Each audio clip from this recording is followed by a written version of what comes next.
السلام عليكم ورحمة الله وبركاته. الحمد لله وحده والصلاة والسلام على من لا نبي بعده. أما بعد. Alhamdulillah, brothers and sisters, we're very fortunate and blessed to have with us our esteemed speaker and our sheikh and our mentor, and on a personal note, inshallah, friend of mine. I hope, inshallah, the feeling is mutual, sheikhana, our dear sheikh, Dr. Hatem Al-Hajj. And of course, Dr. Hatem does not need an introduction, but still, it is our fard and our duty, ikraman lahu, just a brief summary that our Sheikh Hatem is one of the very few people who has combined between an MD, a professional doctorate, being a full doctor, and then, of course, a PhD in Islamic studies as well. The real doctor. I always joke that my mother introduces me, and when somebody says doctor, she goes, "This is not the real doctor, asli doctor, no, not an asli one." So the Dr. Hatem is asli doctor, right? And he is also PhD in fiqh al-muqaran, in comparative fiqh. So welcome, Shaykhana al-Kareem, to our extensive podcast today. Allah barik feek, Shaykh Yasser. Jazakallah khairan for the invitation. Alhamdulillah. And of course, Sheikh Hatem is, of course, very involved in the American Muslim Jurists Association, AMJA, and well known, his classes, his durus, his publications, his fiqh. Now, I want to explain why we are doing this podcast, which is, of course, something relatively new, and it is our first, inshallah, and perhaps in a longer series. And that is that, especially during the last few years, post-Arab Spring, there were a lot of debates going on online with regards to Islam, Islamic politics, the role of the ulama, and these were very contested issues, and emotions were high, and sentiments were given in a very blunt manner. And I began to read, of course, I had my views, and that back then I was active on social media. So I began to read Sheikh Hatem's posts, and they really resonated with me, because these are things that I had been saying as well in my own way. But of course, Sheikh Hatem is, of course, far senior to us in every single aspect. And so he was saying in a far more academic and with the quotations that are necessary. And I began to have a conversation with him. And I said, Shaykhana, we need to have a very frank dialogue. And even if we disagree, we show what are the parameters of disagreement and explain, because these are very sensitive issues.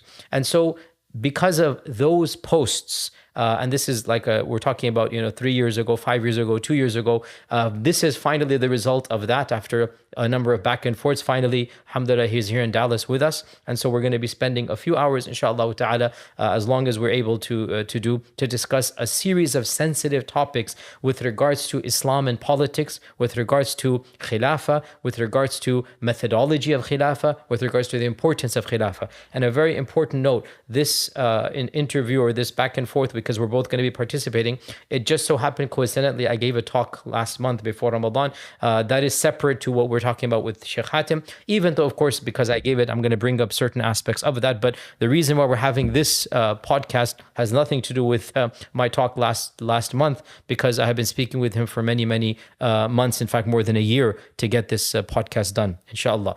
So with that, Shaykh al-Kareem, let us begin with, I would say, the crux of the matter. And then from that, we're going to keep on going our way organically. And again, for the record, our brothers and sisters, this is not scripted. I have some questions and some talking points that I have in my mind, but we haven't, scripted this. We're going to be, inshallah, raw and organic. And I will be pushing back and forth, inshallah, as is our want.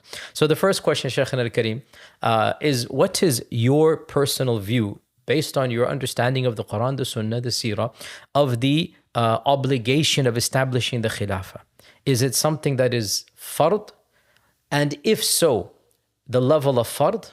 And where do we get this fard from? Is it something that is aqadi? It is something from the Sharia? Is it something aqli?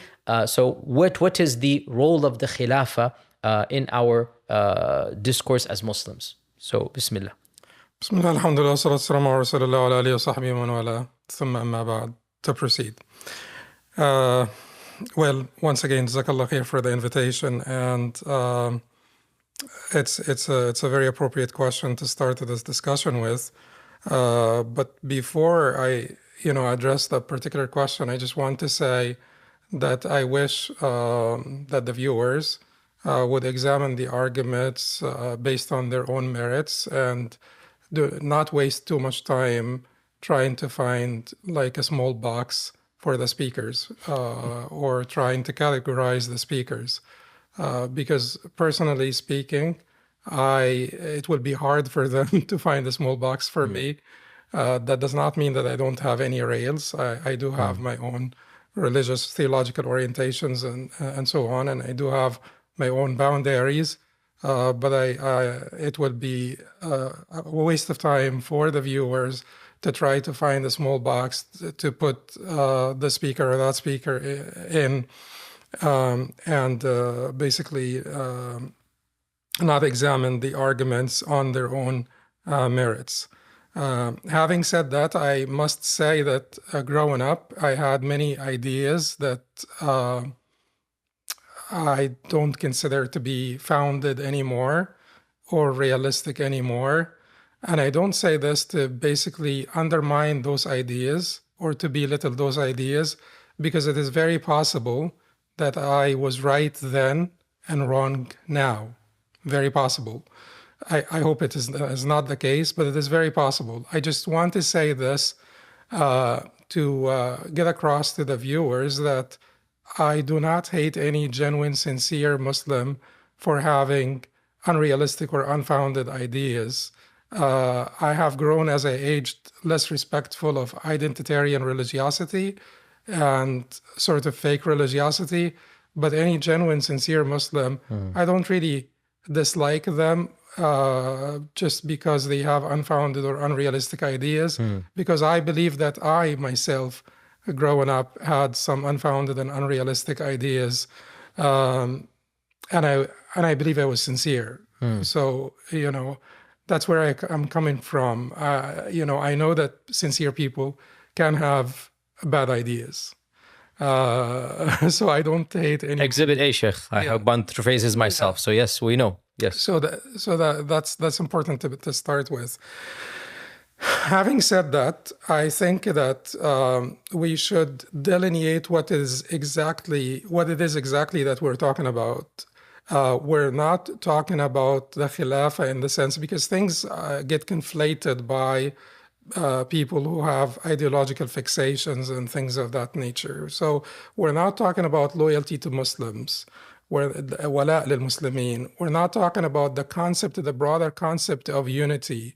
We're not talking about the broader concept of this ummah being one ummah, like the collective singular faith or religious community. We are a collective singular religious community. We are one ummah in the broader sense.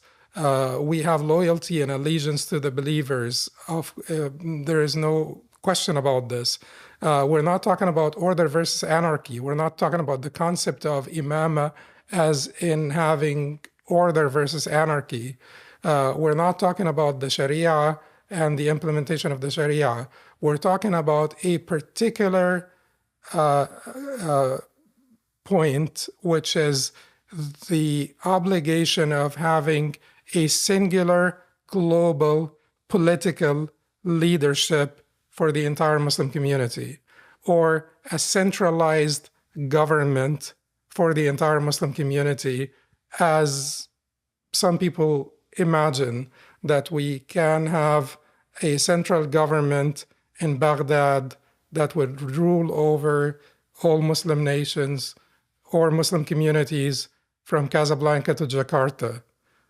That concept is what we want to discuss. We want to discuss, whether it is founded, whether it is desirable, whether it is feasible. But the other concepts, loyalty to the believers, the unity of this ummah, the obligation of cooperation, coordination, integration in various aspects, the importance of order versus anarchy, the importance of the Sharia as the backbone, the central pillar around which we organize as Muslims.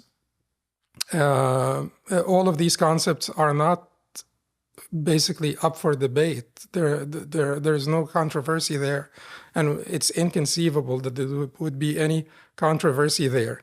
Now, the Khilafah, someone may say, is the political expression of that unity, or the Khilafah is the actualization of that unity in the political sphere. Someone may say this, and they would be justified to say this. And it would be justified to say that it would be desirable. Like, if it is feasible, then it would be desirable to have a singular global leadership for Muslims, because it would be basically the actualization of that unity that we talk about, that one ummah that we talk about in the political sphere. So I think that, this may be an end goal, or of course our ultimate end goal is the pleasure of Allah subhanahu wa ta'ala, but for every Muslim. And we should not lose sight of this. This is the ultimate end goal for Muslims, the pleasure of Allah subhanahu wa ta'ala.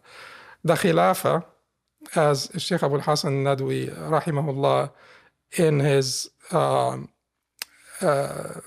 amazing and genius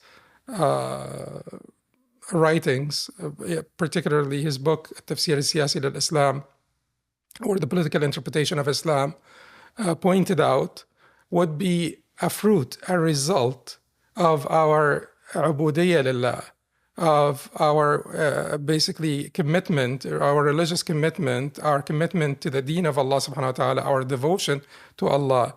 It will bring about righteous governance, and it will bring about unity, and it will bring about that political manifestation or actualization, like rain brings about vegetations. So it is a result. It's not the ultimate end goal, and it is not the effective cause.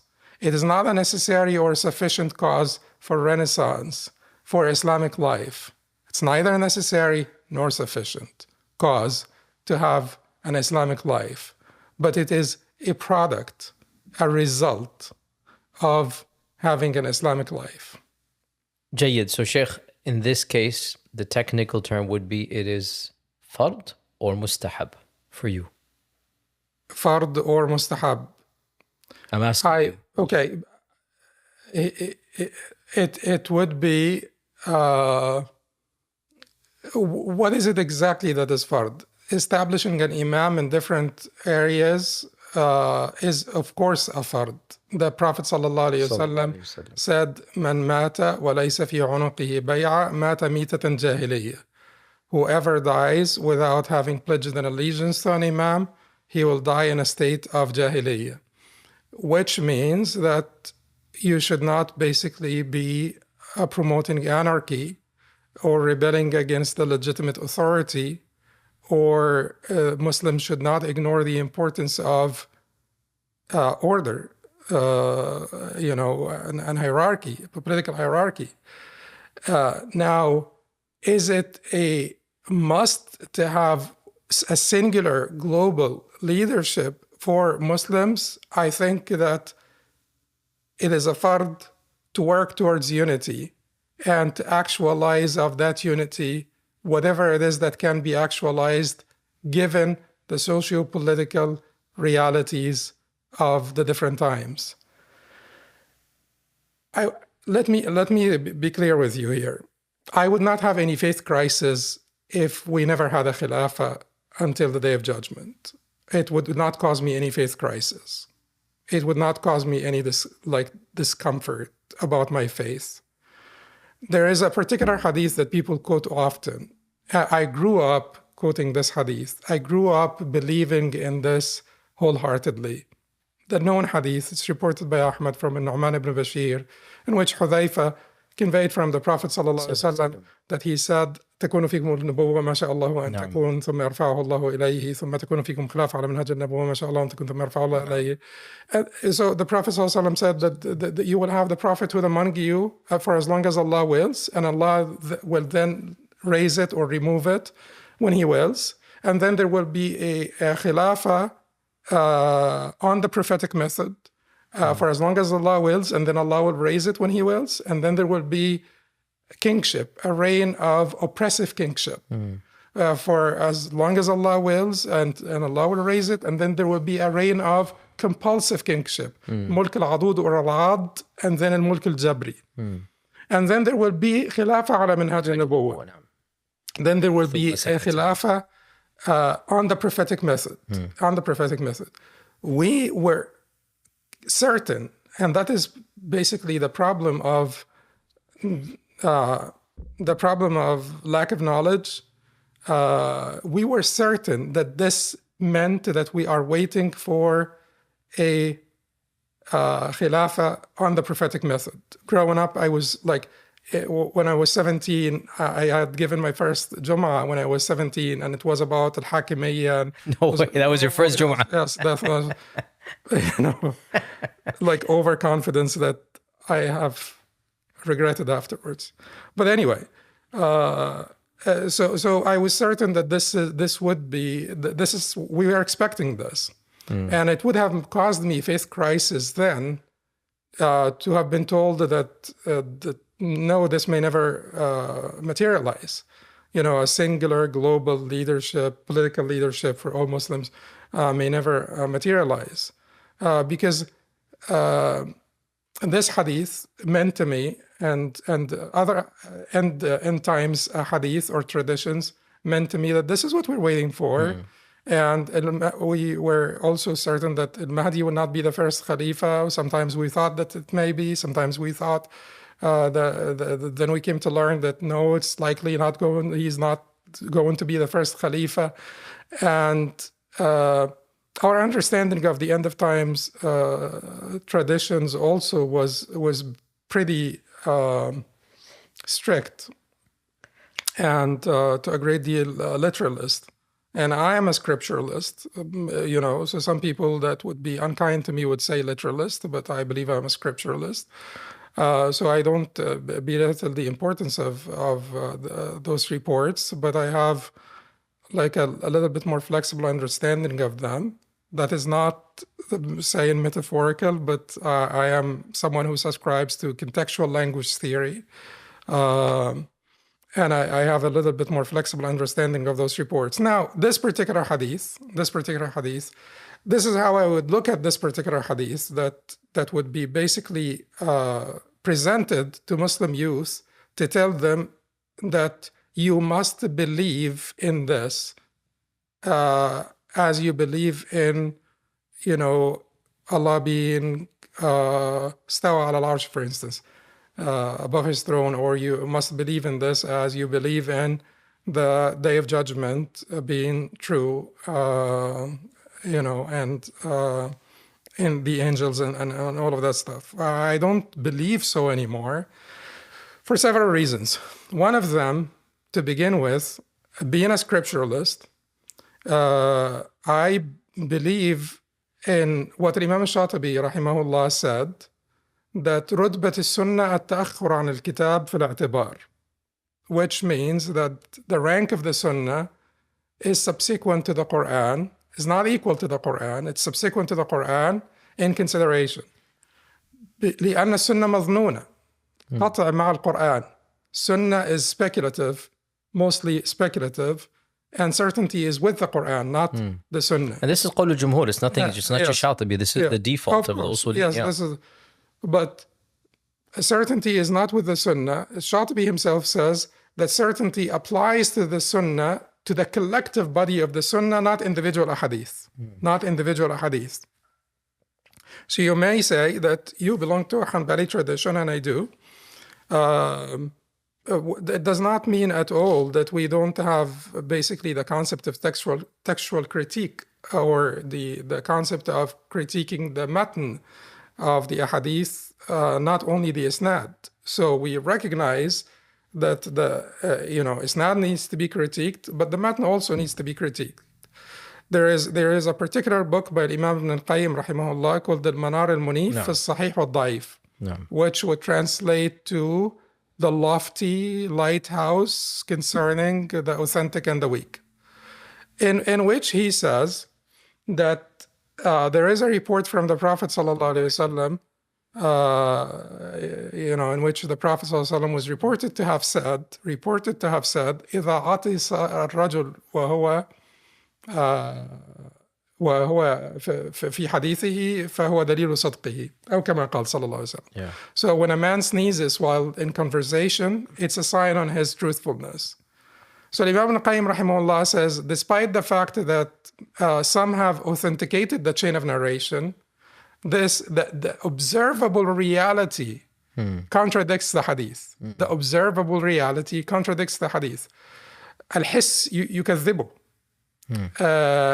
It's a very sensitive topic, Sheikh, and of course this quotation it causes consternation amongst many who don't even know this is from our own usul. Many even Salafis or Ahl al-Hadith, the notion of using aql and common sense to look at an isnad.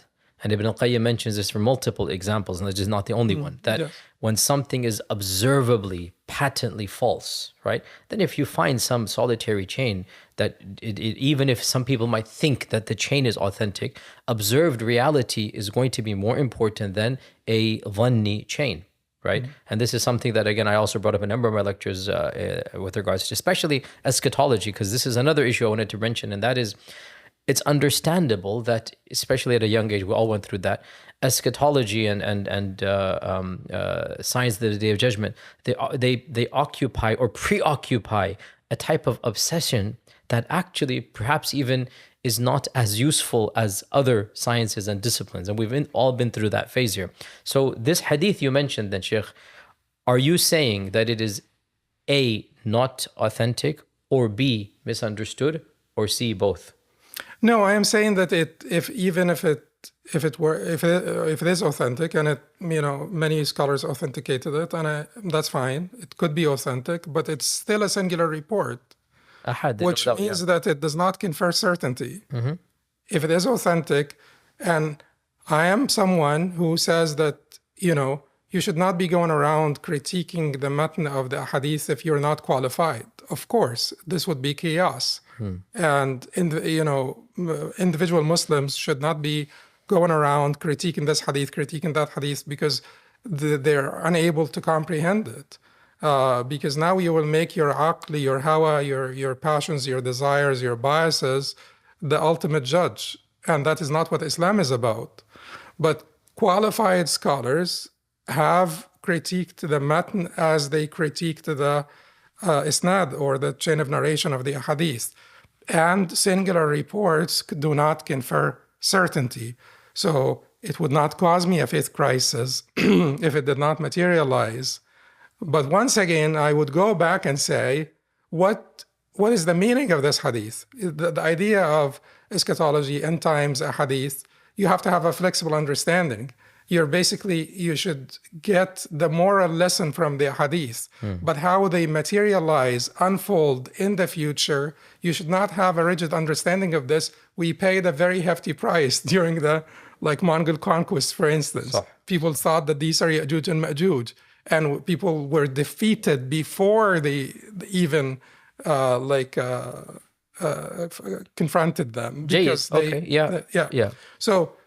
So this hadith, Habib ibn Salim, one of the narrators, then the person who narrated from Nu'man ibn Bashir, said that Habib ibn Salim, he is a narrator, and you know that we privilege the understanding of narrators. Yeah. Okay. Habib ibn Salim thought that this Khilafah ala Minhaj al-Nubuwwah happened already during the time of Umar ibn Abdul Aziz. Yeah. And he actually communicated this through Yazid ibn Nu'man to Umar ibn Abdul Aziz, and Umar ibn Abdul Aziz sort of were happy to hear it. Yeah.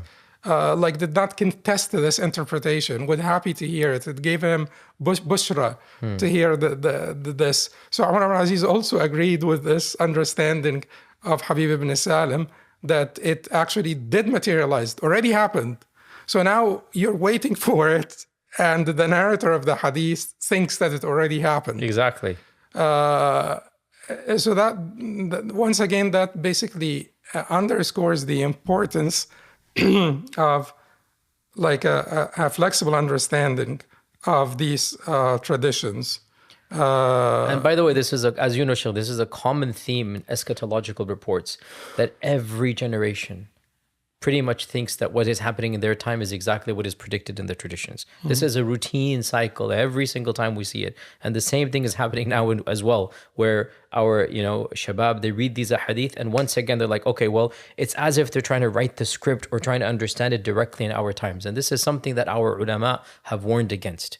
Don't write scripts or imagine those traditions to be applying to your time until there is certainty in this regard. But Shaykhana, pushing back a little bit, and again, this for the viewers, because obviously at many levels I'm sympathetic, but I wanted to quote you quotations that are well known in our tradition, and I will quote very quickly, but it needs to be quoted because these are quotations always found in these discourses online. So for example, the Nawawi says, وأجمعوا على أنه يجب على المسلمين نصب خليفة ووجوبه بالشرع لا بالعقل, that there is ijma' that the Muslims have to elect or put up a leader. And of course Qurtubi says in his tafsir, ولا خلاف في وجوب ذلك بين الأمة ولا بين الأئمة إلا ما روي عن الأصم وهو عن الشريعة أصم, that there is no difference of opinion given in the entire ummah except for the Mu'tazili al-Asam. And then he made a pun because al-Asam means the one that is deaf, and so he said he was deaf or mute from the Sharia. So there is no khilaf that there must be an imama and a khilafa that is established. And Ibn Taymiyyah says in the Siyasa Shar'iyya, his famous book, that يجب أن يعرف أن ولاية أمر الناس من أعظم واجبات الدين بل لا قيام للدين إلا بها فإن بني آدم لا تتم مصلحتهم إلا بالاجتماع لحاجة بعضهم إلى بعض ولا بد لهم عند الاجتماع من رأس حتى قال النبي صلى الله عليه وسلم إذا خرج ثلاثة في سفر فليؤمر أحدهم. And then he goes on, another translates as, it must be known that the wilaya, that the leadership for the affairs of the Muslims is of the greatest of wajibat of this religion. Rather, the religion cannot be established except through it. And that is because the masalih or the necessary requirements of good of the children of Adam will never take place unless they come together and help one another. And when they do so, there must be a leader amongst them. Like the Prophet ﷺ said, if three people go on a traveling, then one of them should be in charge. And let me quote one or two more, because again, these are the quotations that are given. Al-Dhahabi says, اتفق أهل السنة والمعتزلة والمرجئة والخوارج والشيعة على وجوب الإمامة وأن الأمة فرض عليها الانقياد إلى إمام عادل.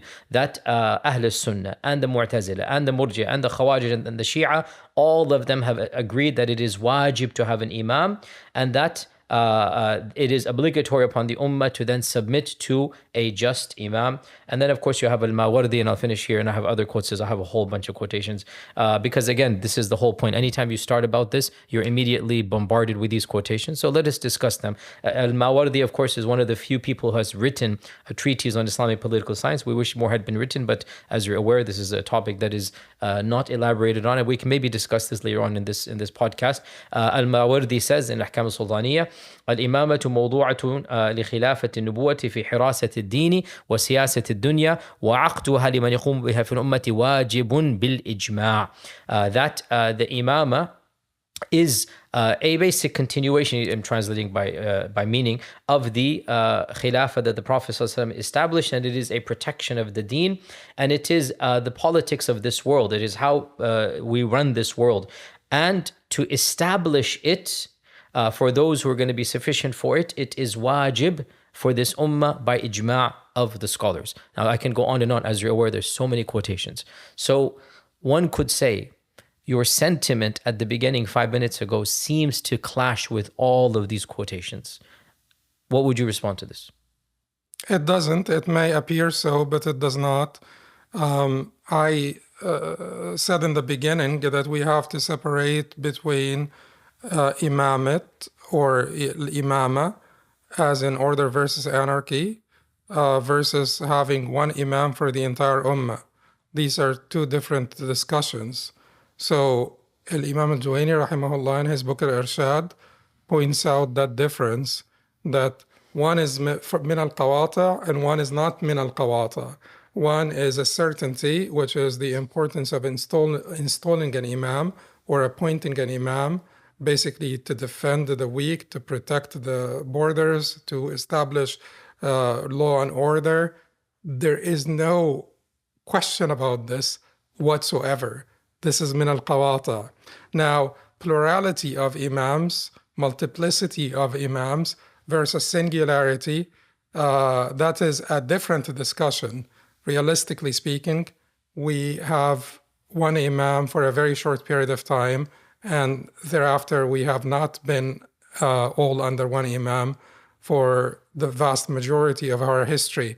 But theologically speaking, speaking from the fiqh viewpoint, the first one is a matter of consensus. The second one, can we have several imams, several khalifas? If you use the word khalifa in its linguistic sense, which appears to be how the Sahaba viewed it. Umar ibn al-Khattab himself said, if you say Khalifat Rasulullah, yatul.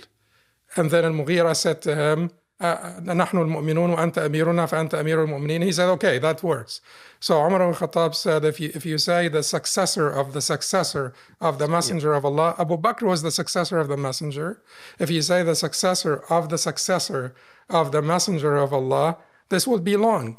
Then Mughira ibn Shu'bah said to him, and in other reports to others, that we are the believers, you are our leader or prince, Amir, so you are the leader of the believers. You are Amir al-Mu'mineen. And Umar said that works.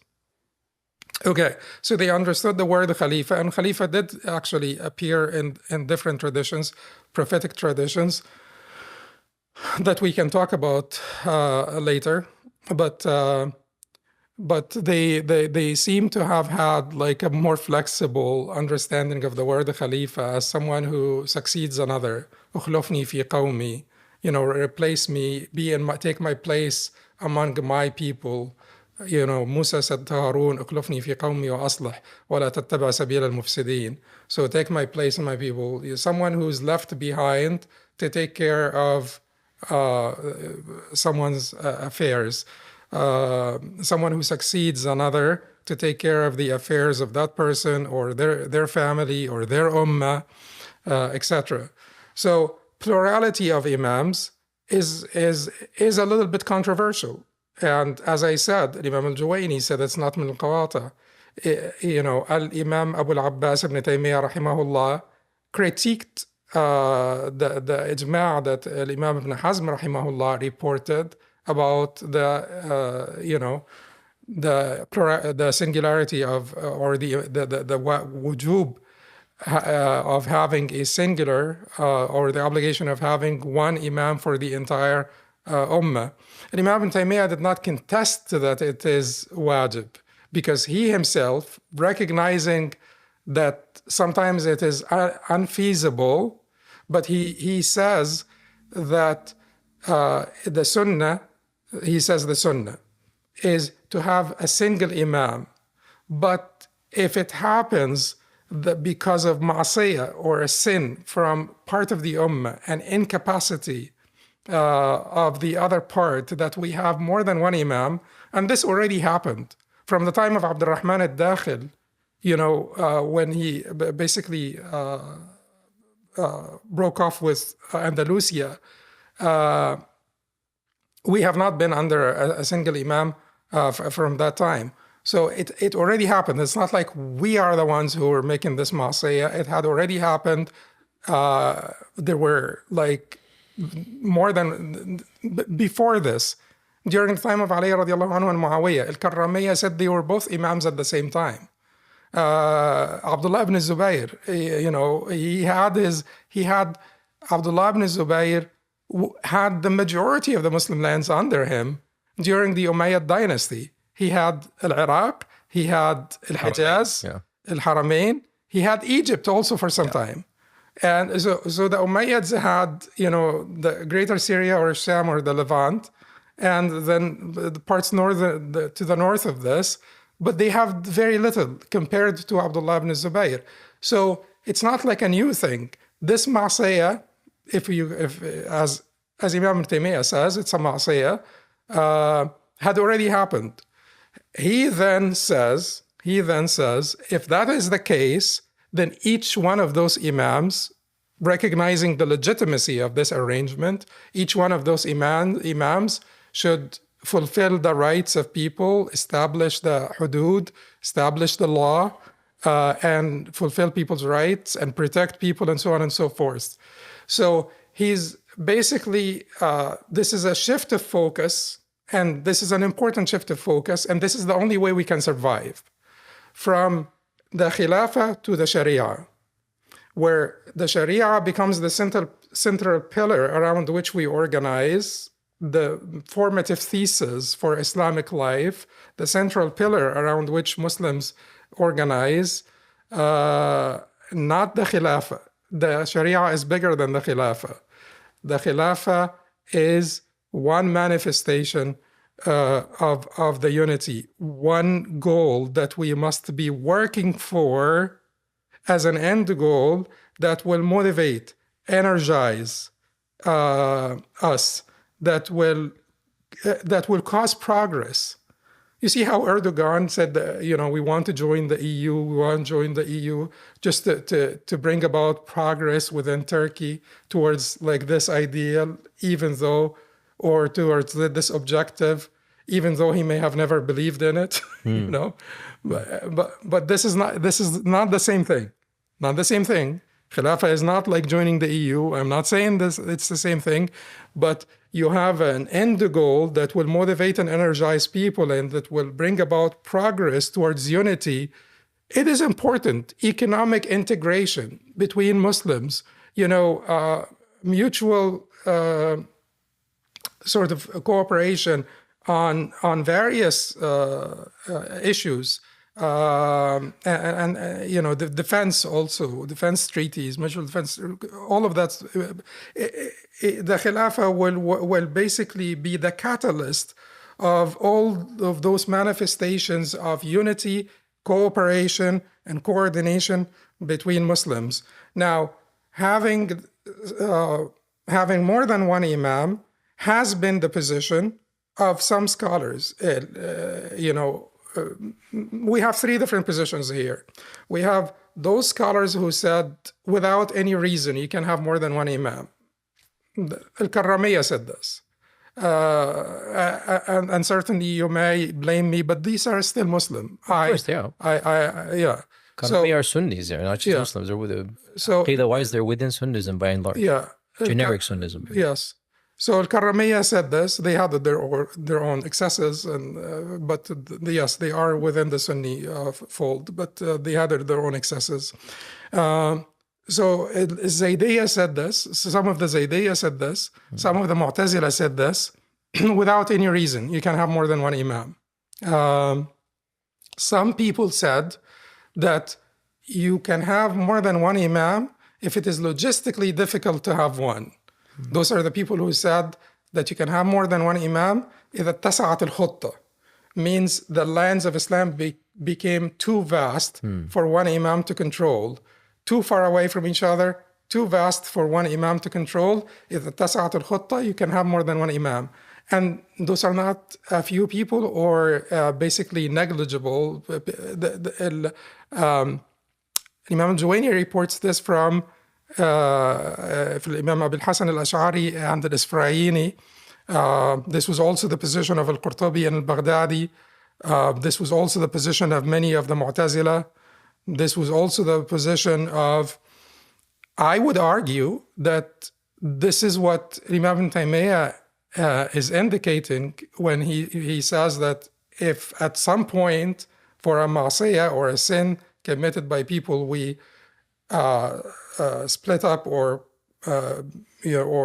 we became divided and because of the incapacity of others, then having more than one imam is a legitimate arrangement, a legitimate alternative.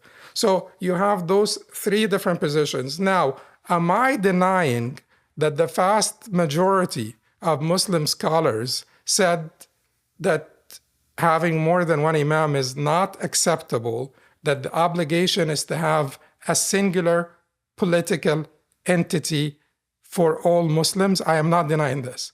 This is the majority. This is the decisive majority.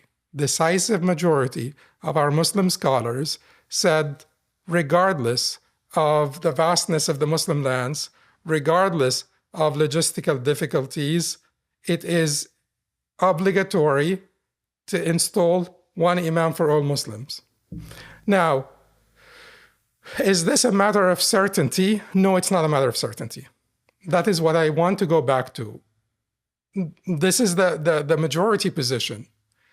But more and more people starting to become more sort of accepting of the reality of the diversity of communities and the difficulty of installing one imam that would rule over all Muslims throughout the land. Let me just push back a little bit here.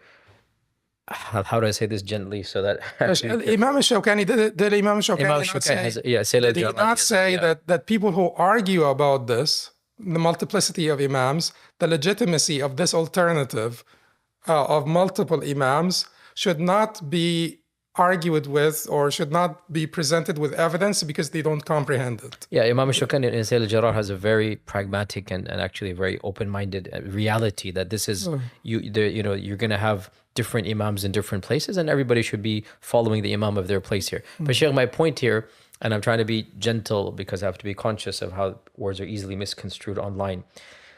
Don't you find that this discussion of the quantity of imams and how they should be seems to be disconnected from the historical reality of the ummah, meaning that all of this discussion is happening almost munfasil tamaman, almost as if it is happening in a vacuum with regards to even in the same time frame as those authors are writing. Because even the Abbasid and the Uthmani and whatnot khilafas, the majority of their own domains were just by name even. There was complete separate systems of government, taxation, sometimes even not even a nominal nod towards the Khilafah. And you've always had many hierarchical dynasties within all of these after the time of the Umayyads. And then you've actually had complete disconnect, like between the Mughals and the Ottomans, for example, right? There's a complete disconnect between the two of them. And there's a nod here and there, but the Mughal emperor never submitted to the Ottoman Sultan. And so this whole notion of how many imams should there be and whatnot seems to be disconnected from the waqi' reality that since the time of the second century, i.e. 100-something Hijrah, we have always had competing imams and competing dynasties and competing provinces that were, for all practical purposes and sometimes officially, completely disconnected from one leadership. What do you say to that? I agree completely, wholeheartedly. How could you contest to this? I mean, it's just like you would be lying. And like so, ideologues lie about the history all the time to live their own fantasies. So I agree with this. And it's just like indisputable reality. And as I said, this even before this, from the time of Ali radiallahu anhu and Muawiyah radiallahu anhu, some people consider that they were both imams at the same time. Abdullah ibn Zubayr was an imam at the same time as Yazid and Muawiyah, his son, and then Marwan, and then Abdul Malik, and so on. And he was the better imam, in all honesty. I mean, he was Abdullah ibn Zubayr. How could you compare Abdullah ibn Zubayr? Without a doubt, he was the better of the two at the time. Yeah. So the idea that yes, this is a reality that has always existed. Now, this did not change their theory about the singularity. But where does the theory come from? Here is the important part here is the theological foundation of this theory, the theological foundation or the legal justification of this theory. So they report to the Quran, the Sunnah, the Ijma', like usual. There is not a single explicit ayah in the Quran or close to explicit or even apparent a verse in the Quran that demands a singular political entity for all Muslims. So what is it that you can come up with? إن هذه أمتكم أمة واحدة وأنا ربكم فاعبدون. This nation of yours is Well, one they nation. say أطيعوا الله وأطيعوا أولي الأمر منكم. They bring their Okay. evidence. So so this nation of yours is one nation, and I'm your Lord, so worship me alone. This was basically addressing the line of prophets and messengers multiple from civilizations. before. Yeah. And then even if you say it applies to Muslims, it applies to our collective, singular faith community. Yes, it's not a political thing, in the religious sense, not in the political sense. Okay. And then أطيعوا الله وأطيعوا الرسول وأولي الأمر منكم. There's no evidence. It is, it's obvious. أطيعوا الله وأطيعوا الرسول وأولي الأمر منكم. Yeah. Obey Allah and His Messenger and those in authority among you. It was actually in plural form. Exactly. Use it against it. But Sheikh, okay, let me take. So now we take the Sunnah. Now we take the Sunnah. إذا بويع لخليفتين فاقتلوا الآخر منهما. Yeah. من بايع إماما فأعطاه صفقة يده وثمرة قلبه فليطاعه ما استطاع فإذا جاء آخر ينازعه فاضربوا عنق الآخر. So إذا بويع لخليفتين فاقتلوا الآخر منهما. If the bay'ah is given to two khalifas, kill the latter. Whoever gives the pledge of allegiance to an imam, then he should obey him as much as he can. And if another one comes to dispute him or to overthrow him, then kill the other. Kill the other. Okay. Now, here is the issue. Is the Prophet ﷺ talking to Muslims? This is just like the global moon sighting and the local moon sighting. Is he talking to Muslims in different localities that you should not have more than one imam within the same dominion or the same territory?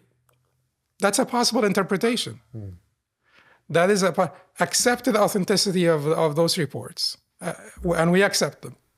Isn't it a possible interpretation that the Prophet ﷺ was talking to different Muslim communities in different places, saying that you must not have two imams at the same time within the same dominion, within the same territory? It's a possible interpretation. It is. So there is no certainty here that the Prophet ﷺ is saying, and then the ijma' is reported. The ijma' is reported. But didn't the Ansar say, minna amir wa minkum amir? When the Ansar convened at Saqifat Bani Sa'ida, or the shed of Bani Sa'ida, or the portico of Bani Sa'ida, whatever you call it, did they not say, there we'll appoint an amir from our side? They said to the Muhajirin, if this matter is of such importance,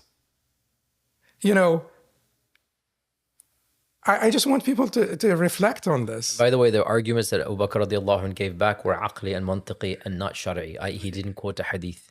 Yeah. He used an aqli argument to say you can't have two amirs. Of course. And this is an important point as well. But anyway, The whole discussion in Saqifat Bani Sa'ida, people need to just reflect on it's a very deep, I don't want to go there, but it's a very deep, even theological issues, but that's not for today's podcast. So minna amir wa minkum amir. If this matter, if al-hukuma al-ilahiyya, the governance of God, is the crux of ubudiyya, is basically the most important manifestation, the ultimate goal of ubudiyya, which is what Sheikh Abu al-Hasan Nadwi critiques in his Tafsir al-Siyasi lil-Islam, the political interpretation of Islam. Would the Sahaba be so unaware of this matter and the details, the finest details of this matter? Would the Ansar be unaware, to this extent? Would they have this much disagreement among themselves? The pushback, Sheikh, from their side, and again, this is a discussion, obviously I'm sympathetic to your stance here. The pushback from their side is that you are neglecting the fact that the Sahaba understood that this was so important that they delayed the burial of the Prophet ﷺ, or even if you don't say delay it, they didn't even wait for his burial until they had elected an emir. So for them, having an khalifa and having an Islamic political entity was so important that even the burial of the Prophet ﷺ did not take precedence over that. So they argue to us, this is ijma' of the Sahaba, that you must actively work towards establishing an Islamic polity. I completely concur. That's order versus anarchy. That is not So- singular political entity. So then this leads us to the other point, which is a very difficult one. And just keep in mind that there are many ijma'as that have been Yeah. reported on many issues. Like, look at the ijma', for instance, that the Khalifa has to be Qurashi. Isn't that an ijma'? Well, no, because Abu Hanifa and others in Well, Mu'tazila, but yeah, some have said there's ijma', yes. Many have said reported there's this ijma'. Many Yes. reported this ijma'. Even though, as usual, there's no ijma', but khair, yes, there's reported. But can you neglect Al Ansar who said that we Didn't should- even know it was there. Exactly my point. Okay. This incident has a lot of deep. Can you also neglect Umar radiallahu anhu, who said if Abu Ubaidah were alive, I would have not thought about anyone else, and if he were not, and if he was not, then I would have chosen Mu'adh. And in Yeah. some other hadith, he said Salim Mawla Abi Hudhaifa. Yeah. Both Mu'adh and Salim Mawla Abi Hudhaifa are not from Quraysh. They're not even. So yeah. even Al-Hafidh ibn Hajar, Imam ibn Hajar rahimahullah, says that people who reported this ijma', they need to figure out how to reinterpret this statement. They can either say it's muhtamal, to say that Umar changed his mind later, or that the ijma' happened after Umar. And anyone who knows about this knows that the difficulty of having an ijma' after Umar. Yes. The difficulty of establishing an ijma' after Umar. So you have Ansar, unaware of this sort of indubitable fact of the aqidah of the Muslimin. Clearly developed afterwards, but khair, And, okay. and then Omar also unaware that it's just this is not Mantiqi. this is just not Yes. logical. Jayyid. So then, Sheikh, let me then be very explicit, because in my humble opinion, you seem to be skirting around a very awkward reality, and I want to verbalize it. And so let's deconstruct this reality. You seem to be very clearly insinuating that these ahadith, or let me just say the concept of imara and khilafah and leadership and whatnot, that as long as there is civil order, and as long as anarchy is eliminated, that to a great extent, the spirit of what the Sharia wants us to do has been accomplished. And therefore, it seems to me that since we are living in lands where, at least many lands, not all of them, many lands where anarchy does not exist, there's not complete lawlessness and chaos. There is civil order. There is a means of people cooperating together for the greater good. It seems that the existence of these systems mitigates, in your eyes, this notion that other Islamist movements have of working towards what they call a khilafah. Am I correct in this verbalization? So as I said, I believe that it's an obligation on us to work towards the khilafah as an end goal, basically work towards Muslim unity, or the political expression of that Muslim unity, or actualization of that Muslim unity. But there are many other priorities, and it depends on what we mean by the khilafah and which strategies we will adopt to achieve that political unity. And I don't believe that we can just have the khilafah drop down from the heavens on us. Like, we just we can't start by the khilafah. This notion that we will overthrow the government in Morocco, for instance, and march the troops from Morocco to Jakarta and use, some uprisings here and there to enable us. By the way, Morocco is just an example. It's just not, we're not intending any coup, just for the record here. It's just an example, guys. But this thought, Yes. that you overthrow the government in one place, you take over that one country, and then you march your troops and bring everybody under that central rule or government is not realistic. It is not realistic. It does not sound feasible. Now, then we have to figure out, yes, working towards Muslim unity is an obligation. Working towards Muslim coordination, cooperation, integration is an obligation. But what do we mean by this, and how do we go about it is the question. And when you bring, what I was trying to say is that certainty belongs to the Islamic values and ideas, not a specific detailed system of governance. But Islam brought about certain values that are extremely important for righteous governance that we should not neglect.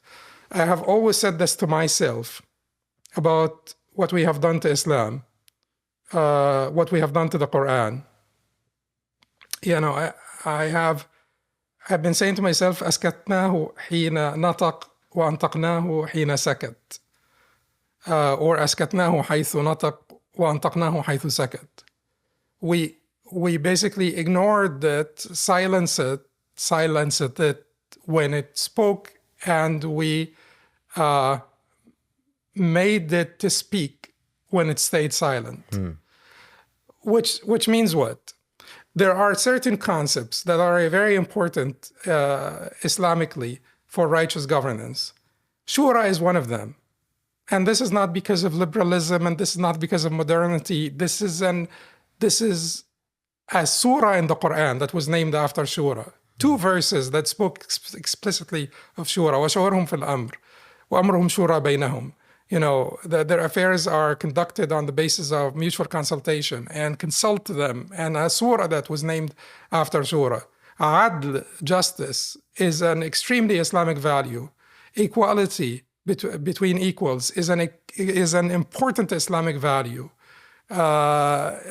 Separation of powers, Ali radiallahu anhu, and the story of the shield that disputed over the Jewish man and went to the judge. Separation of powers within, the independence of the judiciary or the judicial branch is an important Islamic concept. So there are important some Islamic concepts. Some people argue that Islam provides a system of governance. I don't get entangled in terminology. So if you think that Islam provided a system of governance, so I'm not going to argue with you over the word system. I don't believe that Islam provided details with regard to governance. Islam provided principles, and that is the beauty and the genius of Islam.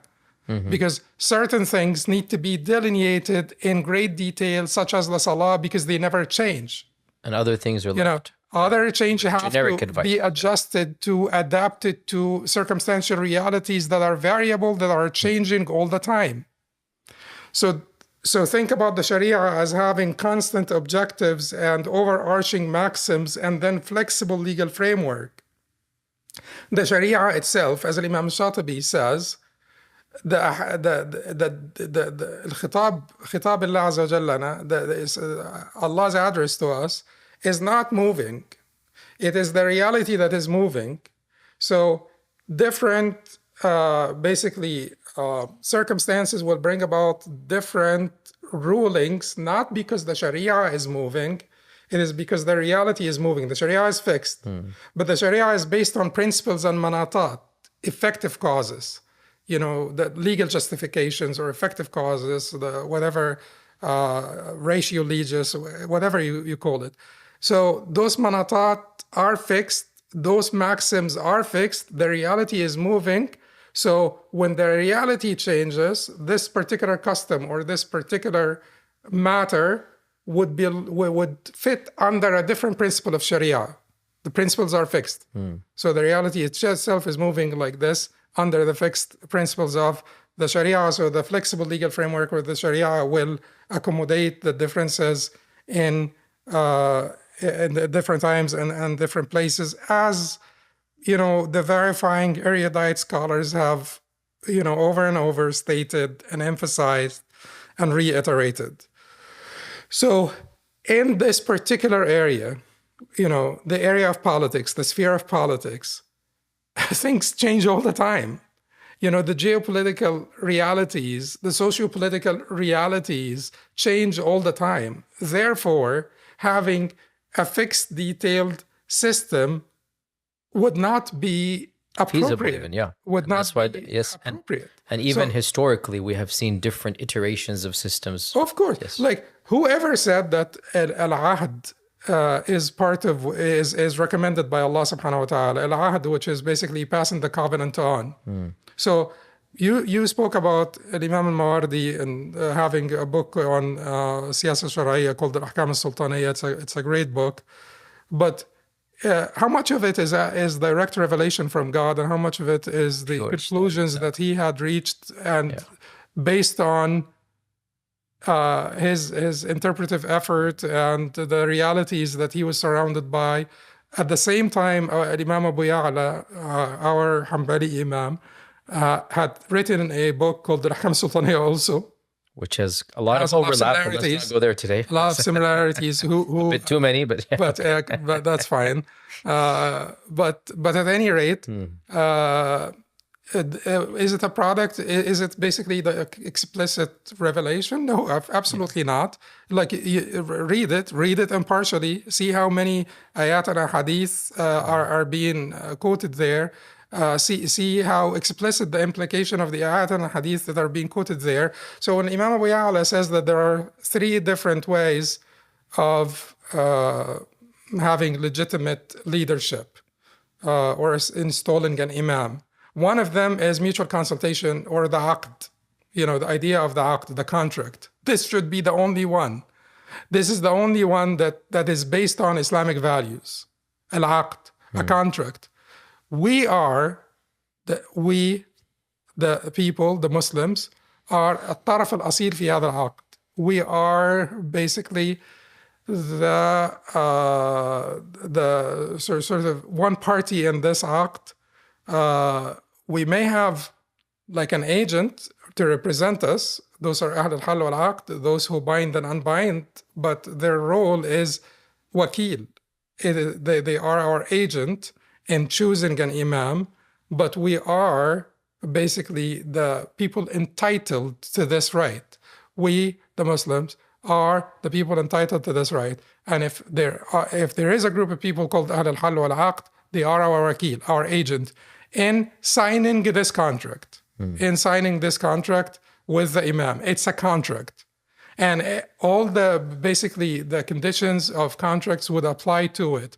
And we can basically modify the contract. We can adjust the contract. We can adapt the contract, because Allah subhanahu wa ta'ala or the Prophet sallallahu alaihi wasallam said, "Al-Muslimuna ala shurutihim, illa shartan harram halalan aw ahalla haraman." We will get to how much we can modify as well later on today. Yeah. Okay. But what I'm trying to say is, The asl is there, now Imam Abu Ya'la, rahimahullah, says that it is also established through al-ahd, the covenant that is being passed on, the covenant. What does the covenant mean?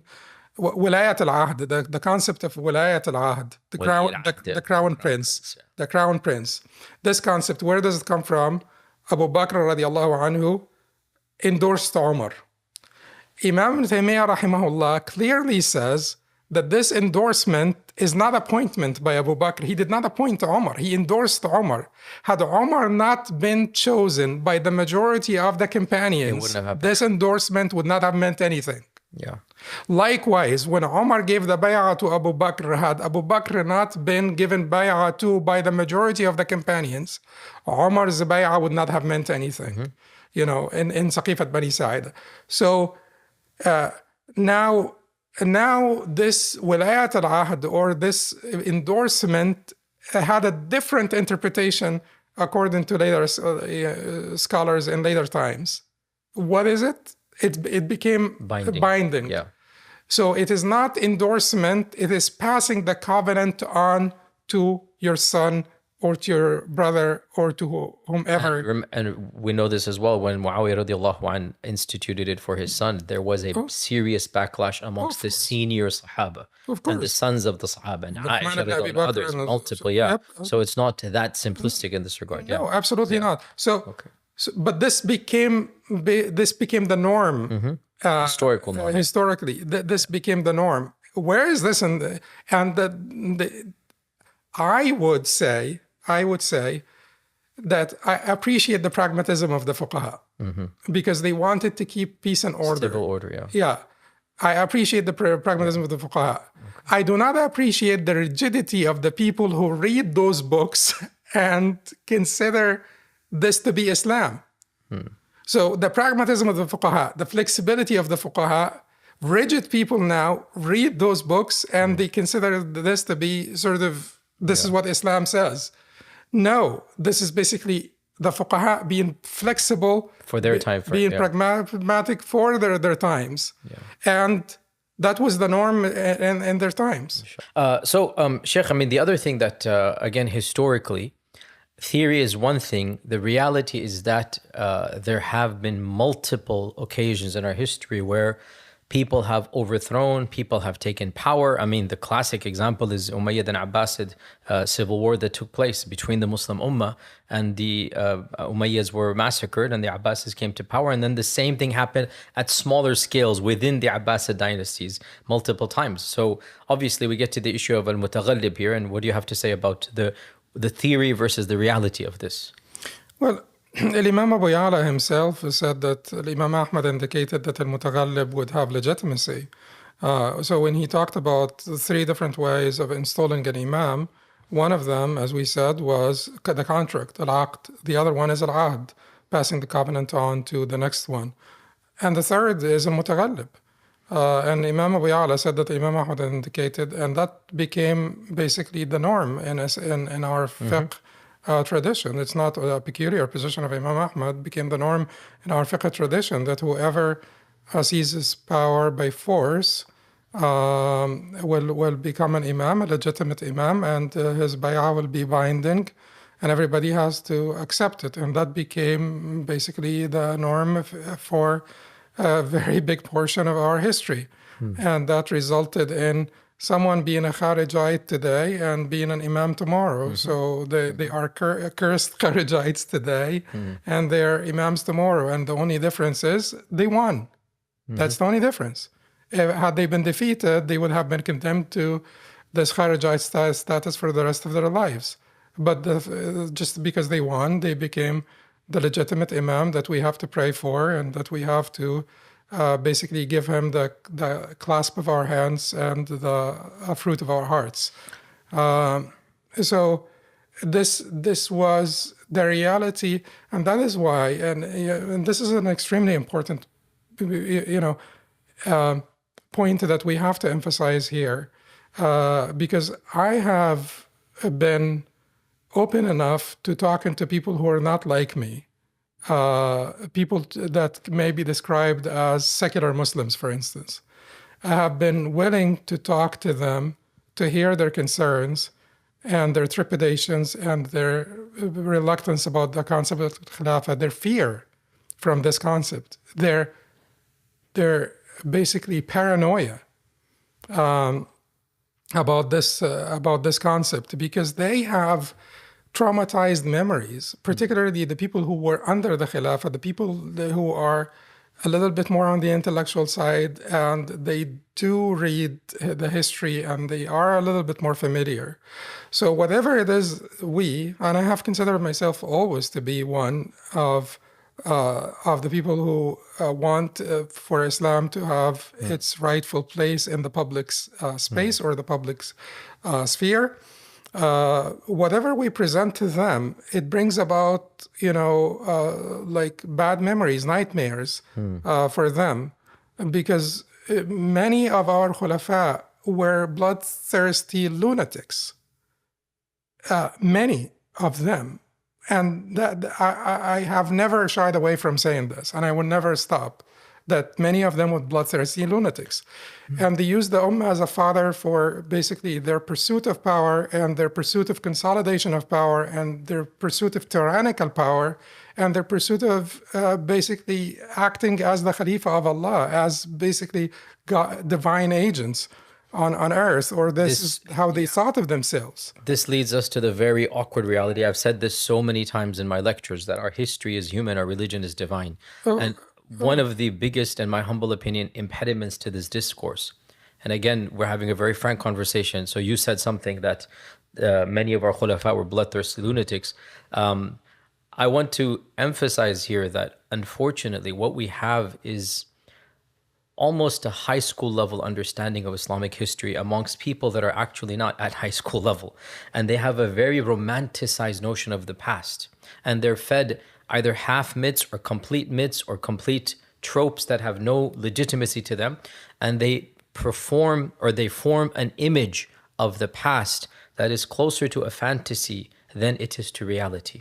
And there are so many examples. I mean, I want to give a library chat. I have a series called Library Chats. I want to give a library chat where I literally go over the top 5 or 10 quotations from which we form this collective romantic memory. The famous story of Wa Mu'tasima, for example, right? I mean, it's complete, found 500 years later. There's no asl to it. I'm not saying it never happened, but for sure we don't know what happened. It's just a complete type of fairy tale-esque type of story. Or the notion that Umar ibn Abdul Aziz eliminated poverty in his entire khilafah. I mean, how can any person actually believe that amongst 30 million people there was not a single faqir? This is a misunderstanding of a report found of a very specific issue. I don't want to go there. It's a deconstruction. My point is that when you are fed these simplistic tropes, right, that the khilafah was this grandiose affair where a single lady who was harmed, the Khalifa himself would rally the troops to save her on the other side of the land. That, there was not a single poor person. Ya akhi, there were fuqara in the time of the Prophet ﷺ. And you think that Umar ibn Abdul Aziz is going to eliminate poverty. When you have this... There was Amil Majah in the time of his grandfather. Of course, exactly. I mean, it's just, to then assume that there's this utopia out there, in my humble opinion, and this needs to be said, we've lived through the 9/11 crisis, we lived through the Qaeda and ISIS crisis, now we're living through another mini crisis in this regard. Why are so many people attracted to this unrealistic, idealistic, romanticized notion? One of the main reasons is that they have been taught a version of events that is divorced from reality. And they have this perception of the past that is simply not true. And hence, when you have radical groups or even fundamentalist groups that are not violent propagating views that are unrealistic, right? So many people jump onto this proverbial bandwagon because they're wanting this elusive myth of a utopia that has never existed. And when you preach to them this reality, they push back because it's a fairy tale they've been taught their whole lives. And you literally deprive them of something that they've been yearning for so long. And you said it so bluntly. So many of our leaders in the past were not righteous people. Dare I say, and this is again very harsh to say, perhaps that is almost the default, that the people in charge were not worthy to be in charge. And what things that happened under them, and I said this so many times, that the reason why the Khulafa Rashidun are the atypical exception is because they were the exception, to the default of what happened after them. So when people understand this reality, it changes their perception, hopefully, and they become a little bit more mature. But to get back now, so let's fast forward now. We're talking about past and theory. Let's get to modernity. Let's get to our current state of affairs, where we are divided into 57 nation states, where every single country in the Muslim world, has its own political authority, where some of them are genuinely, in terms of civil order, doing relatively well, even GDP-wise, and others amongst them are not doing so well. What now do we do as a Muslim within these Muslim majority? Let's begin with them. Muslim majority lands. You talked about Muslim unity. You talked about you talked about working towards some type of ummah type of notion. But then let's get back to political order. What is the role of the Muslim in a Muslim majority land to bring about a political system of laws in conformity with the Sharia? Yeah, let's talk about this because it is important. But when it comes to the history, as you said, as you indicated, that's a major problem. I think that people need to learn a little bit more about the history, particularly if you will be if you will be like an activist or a preacher, or you'll put yourself in a place where you actually should learn a little bit more before you assume that position or that place. And we do not want to basically also shake people's confidence in their history or in their ummah.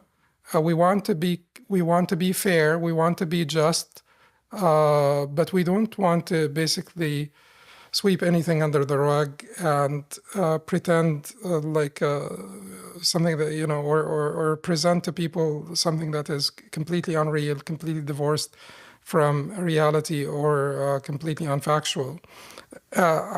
So our history has, what we need to say is multiple things when it comes to our history and our recollection of our history. One thing is we should compare we should compare those khilafas to their times, not to our time, because it would be unfair also that presentism, like people in Europe were not having basically liberal democracies in the Middle Ages. So we should compare them to their times, and they had actually adapted to their times. They were more about their times than they were about the Islamic ideals. So the Umayyads and the wickedness that was practiced by them. Well, if you believe in the Prophet saying mulk ad or mulk adud, it's oppressive kingship. The Prophet ﷺ in a hadith said, Al-Khilafatu fi ummati thalathun thumma mulkun ba'da dhalik. This is the hadith of Safina. Khilafah in my ummah will be only for 30 years. And thereafter, it will be kingship. Thumma mulkun ba'da dhalik. And kingship, this has like negative connotations. Negative connotations. So he's saying that it will only be 30 years. And this was clearly what it was. So the narrator of the hadith said, "Amsik alayka khilafat Abi Bakr." The narrator himself, the Safina himself did, yeah. So then some of our righteous predecessors used to dislike calling anyone Khalifa after Al-Hasan ibn Ali radiallahu anhu. So their cutoff is Al-Hasan ibn Ali radiallahu anhu. This was our last Khalifa. And here we are romanticizing every single one of them. Thereafter were kings. And the majority of Ahl Sunnah, as Al-Baghawi says, they don't mind calling them Khalifa, but in the linguistic sense, a successor in the linguistic sense.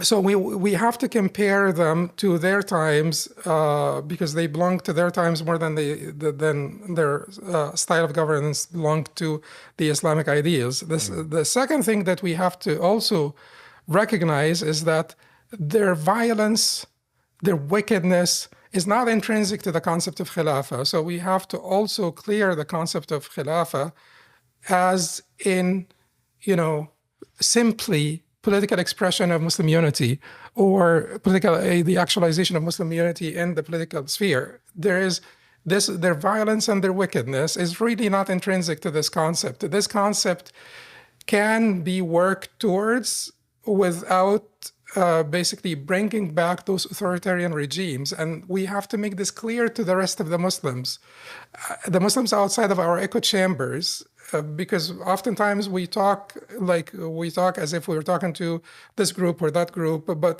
the vast majority of Muslims, the 95%, outside of our echo chambers, we need to comfort them. We need to tell them that we need to put things in perspective for them and tell them we wanted them to be proud of their history. We wanted them to be proud of the accomplishment of our nation, as a people, as a civilization, the accomplishment of the civilization, the Sharia being the backbone of this, the Islamic law, Islamic rule being the backbone that protected us, that kept like a thriving civilization, kept us from chaos, kept us from perpetual strife, kept us from backwardness, and pushed us forward and caused progress and development and so on. The Sharia, not the Khilafah, was the backbone of this. The community, not the Khalifa, was basically the driving force of this. And we wanted people to be proud and people to have confidence in their history. And we wanted to assure them that we're not calling for the return of such oppressive regimes. We would be at the forefront of opposing a return to such oppressive regimes.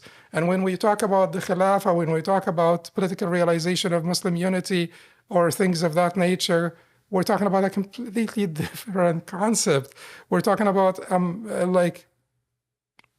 new iteration that is suitable for the times and that would basically be committed to the Islamic ideals of shura, adl, ikha, musawa, and if you say that this sounds like the slogan of the French Revolution, adl and ikha and musawa, but these are Islamic ideals. Yes. These are Islamic ideals. No one can argue about this.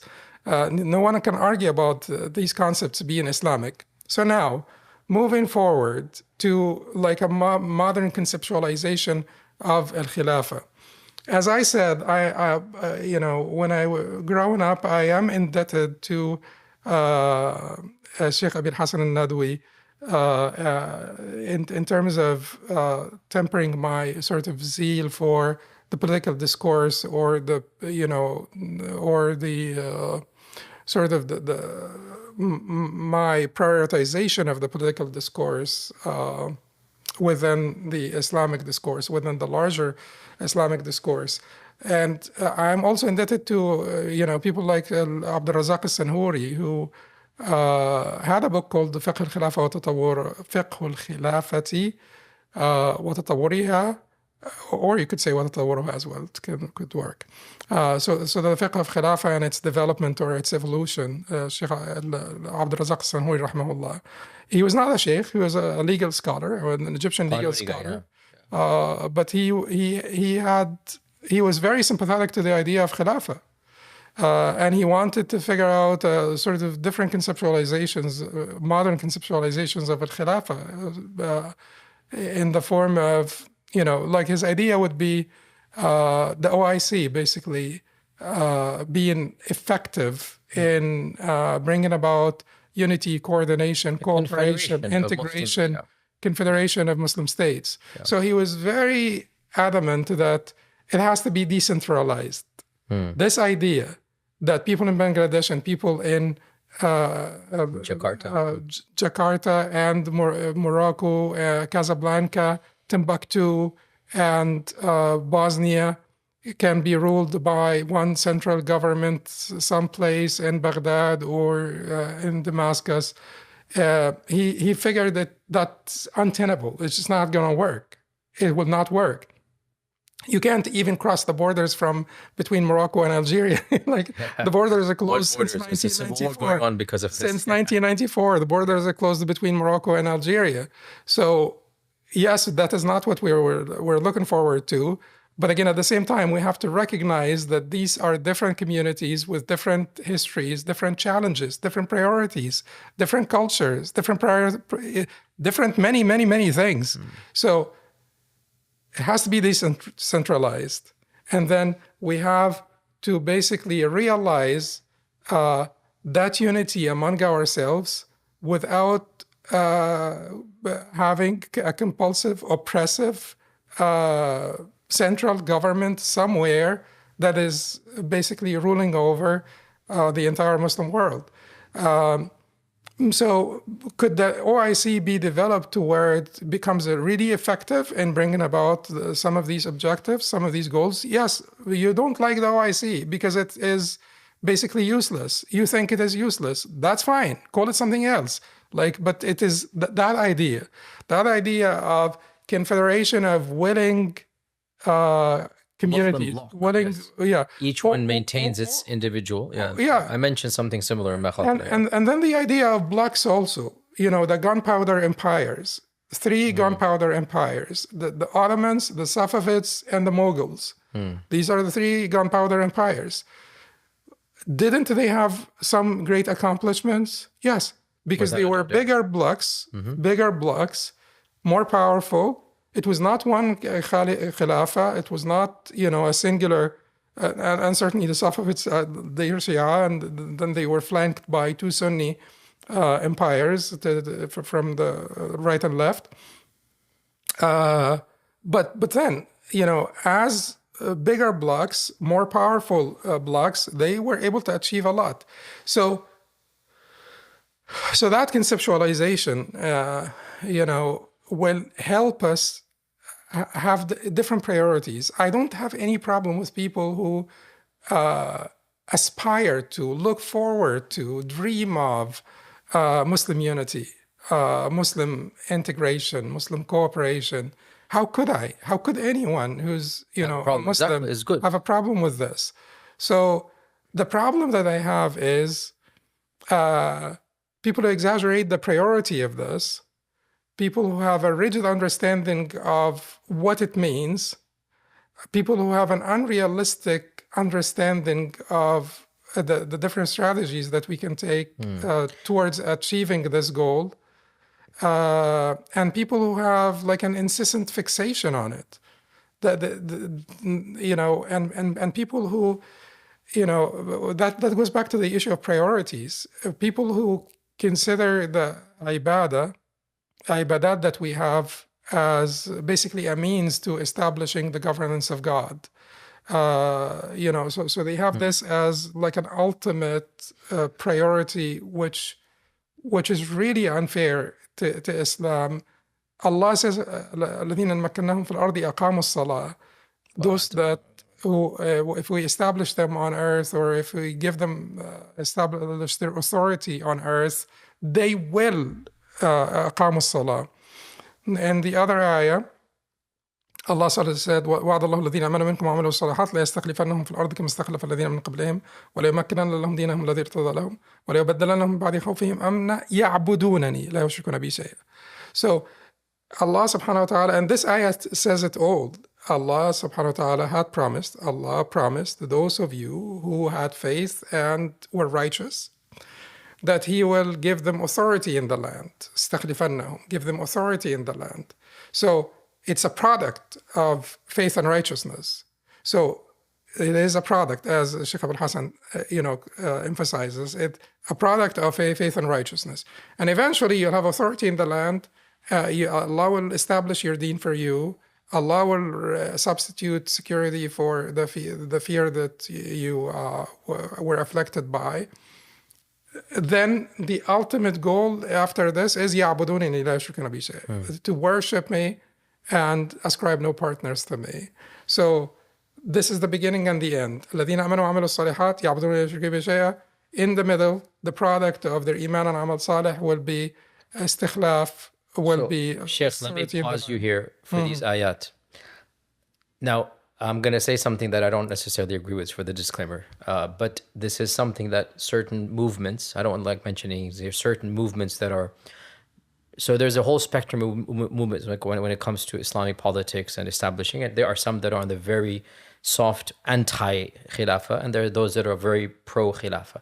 Some of these movements that are on the very not too enthused about the Khilafah, they're more into the tarbiyah, or they're more into like da'wah and tabligh, whatever it might be. Some of these movements, their leaders have said, and I've heard this myself because I was, we all grew up in the same areas and whatnot, and listening to their leaders have said that this whole notion of a Khilafah, it has never been commanded explicitly in the Quran. And rather there seems to be Allah subhanahu wa ta'ala gifting it when we deserve it. And another famous one of them said, we should not be working towards a khilafah. Establish a khilafah in your hearts and Allah will establish it in the land. So multiple strands of modern Muslim movements, and there is piety and iman and knowledge and taqwa in them. So even though I personally don't agree with those strands, but multiple strands have this notion of extreme quietism and apolitical activism. And they interpret the Quran and Sunnah, obviously, and Seerah. They interpret this to indicate that it is not a part of our Sharia to actively challenge the rulers and get involved in the dirty business of politics, as one of them said. Rather, what we should do is strive to be pure spiritually and amongst our own, circle of influence. And when that happens, Allah will gift us. And they read this in the Quran and the Seerah. الَّذِينَ إِن مَّكَّنَّاهُمْ فِي الْأَرْضِ, as you know. وَعَدَ اللَّهُ الَّذِينَ آمَنُوا مِنكُمْ لَا يَسْتَخْلِفَنَّهُمْ. So these movements argue that in fact we should not be actively working towards this type of political unity, primarily because they say it's going to backlash. And so what would you say to that?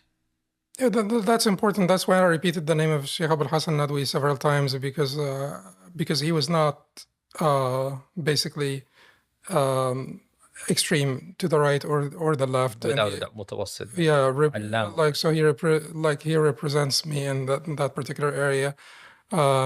And I have referred to his book because I think that you would benefit more reading his book than listening to my speech here. And I don't agree with this. People who know me know that I am inclined towards synthesis. It does not mean that synthesis is always right, because there is no synthesis between Tawheed and Shirk. I understand this, and I understand all the rebuttals, and I understand that everything we said today can be refuted, and you could write articles about it, and you could refute it in podcasts also, and stuff like that. I'm completely aware of this, but I have been always inclined towards synthesis. And I do see where I have been always open to and exposed to different thinking group or styles of thinking and approaches to the deen and approaches to this particular issue. I have never deprived myself of the opportunity to listen to different groups and different people attentively and without bias or prejudice. And I do see where they're coming from, because sometimes every action has every action has an sort of an opposite reaction, and sometimes the exaggeration in one direction brings about exaggeration in another direction. People think that when they do this, the things balance out.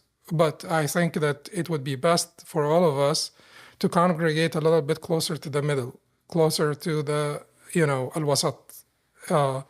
Which would be important. If the Khilafah, if Muslim unity, and if all expressions of Muslim unity, and the political sphere is one of those spheres, if all expressions of Muslim unity are desirable, we have to basically ask ourselves the question: is this something desirable or not desirable? Like Allah wants us to be one ummah. I don't think anybody would argue that it is not desirable. Okay, so if it is desirable, why should we not be working towards it? Why should we not why should we not keep the dream alive? Why should we not keep the dream alive? جيد. They would say, Sheikh. I sat down with one sheikh that people actually accuse of being anti-Khilafah. Like a very prominent and a very great sheikh, a very traditionalist, who people accuse of being anti-Khilafah. And I spoke with him, about keeping the dream alive and different conceptualizations, modern conceptualization of Khilafah. And he was completely open to this. So sometimes when people say this sheikh is anti-Khilafah or it comes across with their language, Sheikh. It's an accusation that is basically based on the sheikh's resentment of overfixation or exaggeration or unrealistic expectations. So he may sometimes say something that would mean to his adversaries that he's anti-Khilafah, but no one is arguing that it would not be a good idea for Muslims to actualize their unity in all spheres, economical, political, certainly most importantly, and that would be the priority, the loyalty to and allegiance to the believers. It's one religious community, it's one faith community. So that social unity should precede all other forms of unity. But then if we agree that this is something desirable, just like everything that is desirable, work for it. You don't say that, if you're thirsty, you don't say that Allah subhanahu wa ta'ala will bring me water. You just you work for it, yes.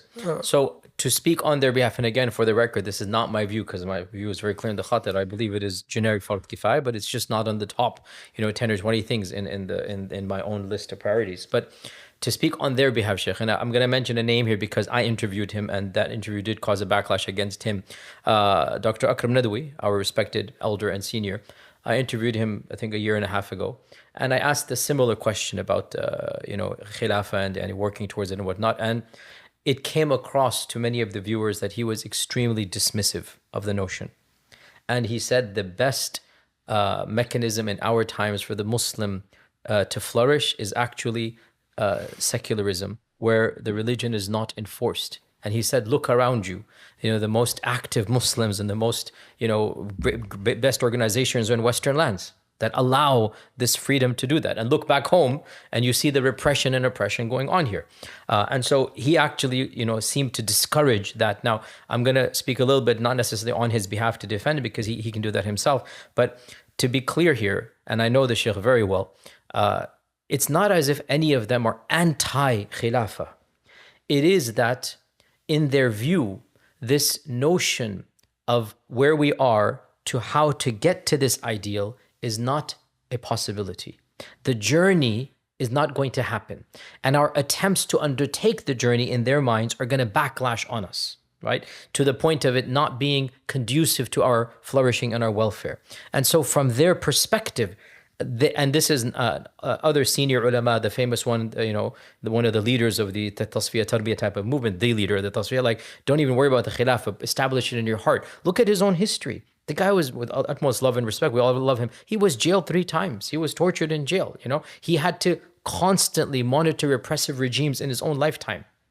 So to have that type of psychological reality where you have lived a very difficult life and you simply want to practice your faith and preach and teach, it's understandable they develop a type of quietism and pacifism in this regard, in which it's not that they are rejecting Allah's Sharia. A'udhu billah, a'udhu billah. It is rather they are seeing that the way to get from point A to point B is fraught with not just dangers, but death. You're not going to get there. And you will end up harming the ummah.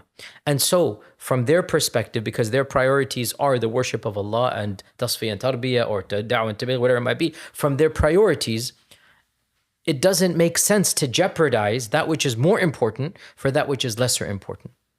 Would you disagree with my analysis of their world? No, and since you mentioned the name of the Sheikh, I didn't want to mention the name of the Sheikh, but it is Sheikh Akram Nadwi that I sat down with, and I told them, why can't we keep al-Khilafah as a illa gha'iyya, so like a final exactly, and I wanted to defend that he's not anti-Khilafah. So this sort of illa gha'iyya would be not the effective cause of the Renaissance, not sufficient cause, not necessary cause, but basically like a final cause, like an ultimate goal or ideal that will attract us, that will motivate us, energize us, or pull us towards that end goal of sort of more Muslim unity and this actualization in different spheres, including the political sphere. And the Sheikh was completely open to this idea. Yes. No Sheikh is going to deny. Whatsoever. If you were to offer us Abu Bakr as-Siddiq radiallahu anhu right here, who's going to say no to that? Yeah. But the issue comes where we are now to how to get there, right? Yes. So basically, and I don't always agree with Erdogan, or, you know, and I have my own sort of reservations about things that he does and things that he says and things that he did in the past. But look at his model. I mean, I look at, you know, where Turkey was when he assumed leadership and where Turkey is now.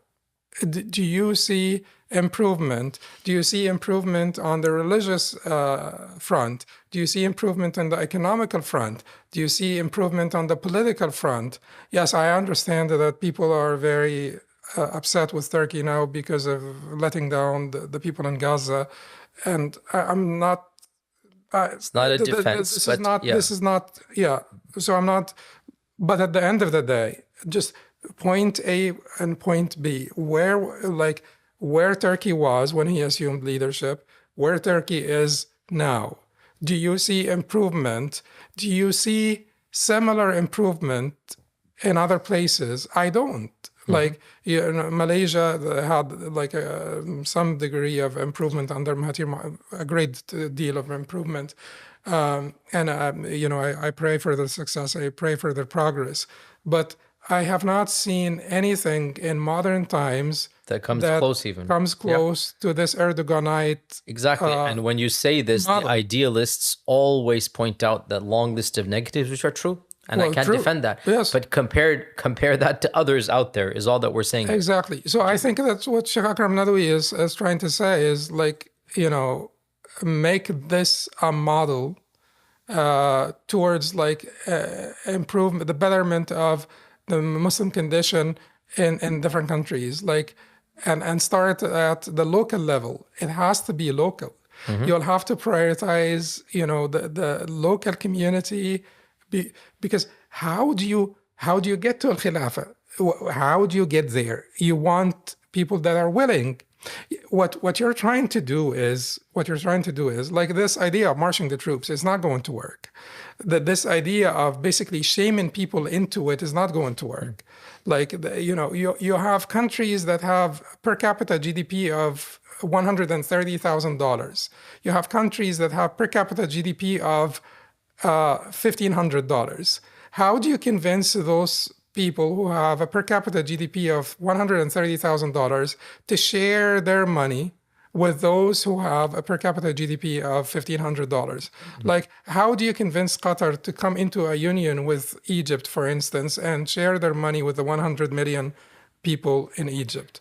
It's not going to happen. Yeah. So, like, you can't march the troops, you can't shame them into it. So it has to be like an alliance of the willing, like an alliance of willing communities, willing nations that want to basically benefit from unity, from cooperation, coordination, integration. Why don't we start at the local level? Why don't we figure out our problems within each one of those countries? Why can't we look towards righteous governance in the individual countries? And people keep on saying that this type of pragmatic discourse has failed to capture the imagination of the youth, has failed basically to make any dent in reality or capture the imagination of the youth, or to have like a bold vision. And I do have great respect for those people, but sometimes there are two concepts here that get conflated. The idea of thinking outside the box is a great idea. You do need to think outside the box, but what box are we talking about? There has to be common sense. There has to be like an objective reality. So sometimes I feel that some of our great, first and second generation Muslims in the West are actually captive of postmodernist relativism. And this idea of thinking outside the box is basically a product of postmodernist relativism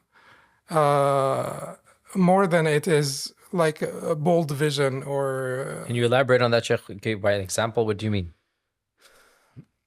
Thinking outside the box is basically presenting clearly unrealistic ideas or clearly unrealistic solutions, and considering the opposition to be too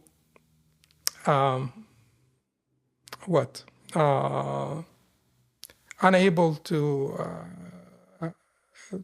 have sort of greater vision or bolder vision, captive to their timidity, captive to their intellectual deficiency. So when it comes to the Khilafah, and when it comes to proposing, ideas that would sound to the rest of the people unrealistic, unfeasible. So, to be clear then, one of the examples in your mind are those movements that are demanding an immediate political entity without going through requisite steps? Is that one of Yeah, them? yeah. Okay. Okay. Yeah, just so that would be clear. Yeah.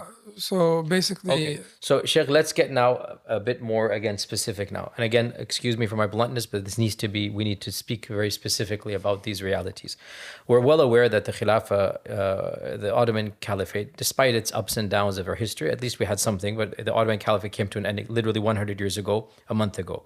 And since that point in time, multiple thinkers, multiple movements, multiple strands have attempted to re-engage the ummah in different ways. And by the way, just coincidentally, I'm literally, before you came, I was reading this book. I'm reading the finishing up by Sheikh Rashid Rida, Al-Khilafa wal-Imamat al-Uzma, which is a series of articles in Al-Manar.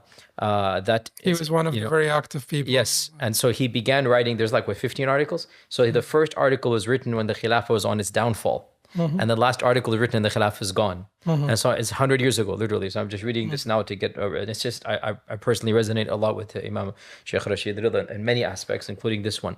So after the collapse of the Ottoman Khilafah, we saw a myriad of thinkers and movements attempt to renegotiate the ummah. And factually speaking, I'm not taking a side here, I'm simply analyzing the bird's eye view. All of these movements stopped making the Khilafah and the reemergence of the Khilafah at the very top of the list, except for one primary movement. So you had an entire, and since they passed on, we can mention some names here. You mentioned Abu al-Hasan al-Nadwi, even the Islamist parties like the Muslim Brotherhood and the Jamaat Islami realized that maybe the Khilafah is a bit too long-term. Let's just get with our own countries and try to Islamify them. Right? And of course, then you had the Tasfi and Tarbiyah, the Salafi movements, the Sufi movements, the establishment, the traditionalists. You had all of these movements. None of them made their primary agenda, the immediate agenda, the constant agenda, the establishment of the Khilafah. Some of them made it once in a while, and some of them took a very, it looks anti-Khilafah stance, but as we explained, it's that they thought that it's not feasible, not that they didn't want it, right? Only one movement, and we know which one it is, the followers of respected Sheikh Taqiyuddin Nabhani, we respect and ask Allah to bless and reward him. Only one movement really made this the front and center, the dandana, the primary issue here, right? What are your thoughts on why this is the case? That all of these other movements did not make it to the level that, this movement did. And you yourself, you already said you align towards Abu al-Hasan al-Nadwi. Who else besides al-Nadwi would you find your heart aligning to in this entire myriad of movements here? And I know it's a personal question, but I mean, Rashid Rida, of course, is one of them. But I have written a post last year about reviving the legacy of Rashid Rida, because it seems, a lot of people have their reservations against Sheikh Rashid Rida because of sectarian reasons and because of other reasons. And myths and lies. Wallahi, so much lies against him. Yes, there are so many lies. Slanders, yes. But he was a great scholar, and you don't have to agree with every scholar, with any scholar. You can't even agree with Abu Bakr as-Siddiq on everything. There is only one person that you have to agree with on everything. Yeah. But anyway, so what I wanted to say is that people, particularly Sheikh Taqiyuddin Nabhani, and these were turbulent times, and people had every right to be sad about the cessation of the Khilafah. But people also need to be truthful, honest with themselves, realistic. This idea, for instance, that you hear sometimes that had we had a Khilafah, what is happening to the people in Gaza now would have never happened. No, it's untrue. It's untrue. The Khilafah is neither a sufficient or a necessary cause for Muslim power, for Muslim dignity, for if you have big blocks like, without them being the Khalifas. By the way, the Ottomans, for a very good portion of the beginning of their dynasty, they were not calling themselves Khalifa. They even were calling Caesar before Khalifa. A lot of people don't know this. It's very politically incorrect to say. When they conquered Constantinople, they wanted to actually preserve and resume the Roman Empire. And people don't want to say this, but anyway, it's the reality. Fine. Yeah, it's fine. Yeah. But if we have like 3 big blocks like those blocks, you could do a lot with three big blocks like this. You could do a lot with, regional powers, different regional powers that coordinate among themselves. Because we repeat, Muslim unity, we are one ummah, and every expression of that unity is desirable, and we should be working towards every expression of that unity. But how powerful you are matters. If Egypt were as powerful as Great Britain, Great Britain is not much bigger than Egypt, size-wise, population-wise. But even if Egypt were as powerful as Great Britain, would you have expected different sort of behavior from Egypt during this crisis? Of course. Of course. ولو أن قومي أنطقتني رماحهم نطقت ولكن الرماح أجرتي. Had the spears of my people given me the power to speak, I would have spoken. But the spears of my people held me back because of the weakness of my people. So and this idea that had we had a Khilafah, this would have never happened. Well, we had the Khilafah and 90% of Muslim countries were under occupation. Were colonized while we had the Khilafah. So why are we not being honest? Like, why can't we be honest? Why can't we say that this is desirable? This is a good end goal. This should motivate us, energize us, make us work together to bring about more Muslim loyalty, allegiance, unity, cooperation, coordination, integration, and all of that stuff, but place it where it belongs in the list of priorities. Where would you place it, Sheikh? Where would you place it roughly? In the top 5, in the top, or the next 30, or the bottom 10 out of 100, like roughly? I wouldn't, because I wouldn't be inaccurate. But I would say that, like, for the individual Muslim in a Muslim majority country, he would not be. This would not be a priority for him at this time. Basically, the Islamic way of life, and as I said, we have to be. We have to shift the focus to the Sharia. And as al-Sanhuri, rahimahullah, said, it is also reform has to be an essential ingredient in this. So by reform, you mean Islah al-Nafs or what? No, reform of legal reform. Okay. The adaptability of the Sharia to current realities. Because that has to be, in order for the Sharia's relevance and applicability, continued applicability, there has to be reform. In order for it to survive and to continue to be relevant and to continue to be applicable, it has to be reform. And as we said, the divine address is not changing, but the realities are changing. And then those realities will fit under different principles as they change. So you're calling for a reform in? Legal reform, like tajdeed. Of how? Like, again, specific, Sheikh, because this is all slogans. Like, give me like an example of what you're trying to bring about here.